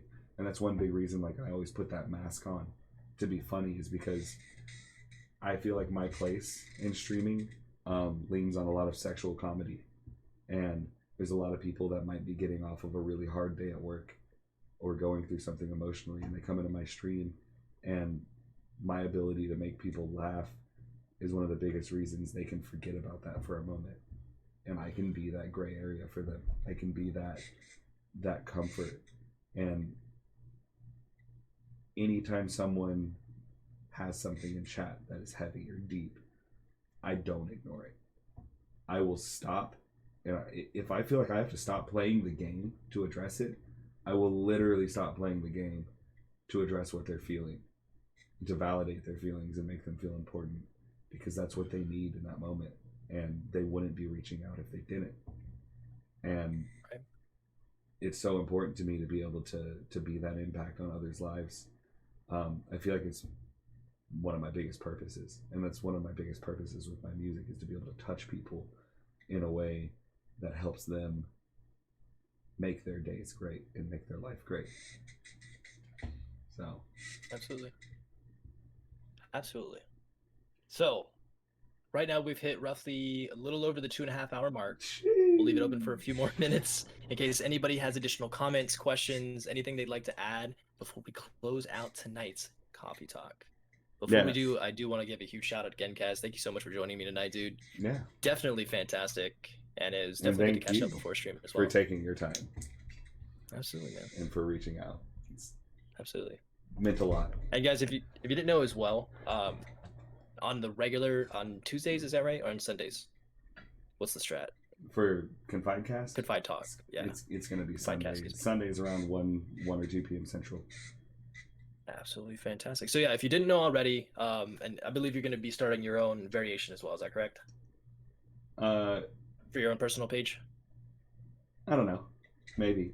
I think that I literally just recorded this entire one, and it's going to be posted on YouTube, and it'll probably be turned into an episode. So you're going to see me do that. Yeah, it's the same concept. It's the same concept. You know what I mean? And the thing is this is all going to be raw, uncut. I'm not going to edit anything. I'm going to let everyone feel exactly what we're feeling in this moment. I want you to feel like you're sitting in the room with us. And it can be such an overwhelming. Although this is a 2.5 hour episode. Yeah. Let me read out some of these shout outs and comments real quick. So Shauna says, I love watching you guys during break at work. Can be an overwhelming, stressful job emotionally, and it helps to be able to give and connect with friends / laugh / chill for just a few minutes before going back into the lion's den. Megan says, have a good night to all the fam. And Drew says, I love podcasting. Let you get involved with the community. Absolutely. I want to thank you guys all for hanging out. If you stop by even for just a few seconds to either of the streams tonight, I truly, truly appreciate it. I can't say enough that time's so valuable. I end every single stream by saying it. It's the one thing we never get back. So sharing any amount of time, even if you were just scrolling through and saying, what the hell are these guys doing today? Just taking that consideration and looking through for even a second. Thank you for sharing that with us tonight. I truly, truly appreciate it. Yeah, and I think it's also important that we just let you guys all know that we love you each individually. There is love here. We love you a long time. And if you are feeling something, or you need to talk, or you need something, not only are our inboxes open on our page, Confide's page inbox is also open, but if you see any Confide member streaming, it doesn't matter which one. You can go into their chat and you can openly express and be vulnerable. It is a safe place. Every single Confide member will provide you with a safe place and a safe community to be able to talk about what you're struggling with.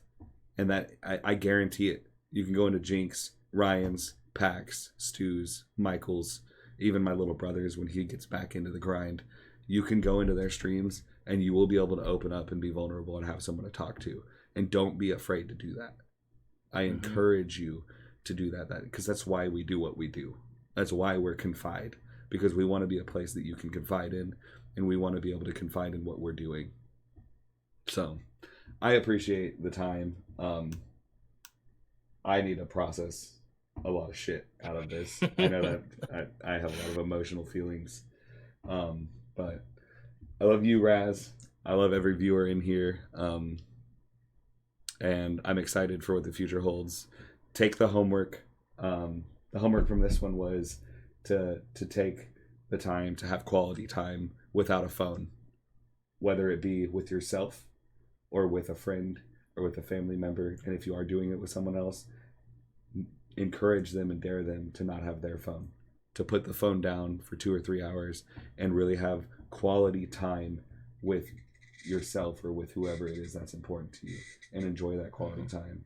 And next week when you come into coffee talks, let Raz know, hey, we had this quality time and it was fucking amazing.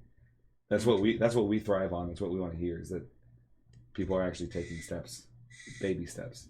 Remember to take your baby steps. Exactly. Key term, baby steps. Whatever it may be, whatever you're going through, positive, negative, self-actualization, self-realization, finding your love language, baby steps, always. Take your time. You've got a lot of it. One step at a time, baby. Good night, guys. Thanks for being kick-ass. Absolutely, Sean. That's why we're here. Kaz, I love you, man. From Andrew. Love you too, Drew.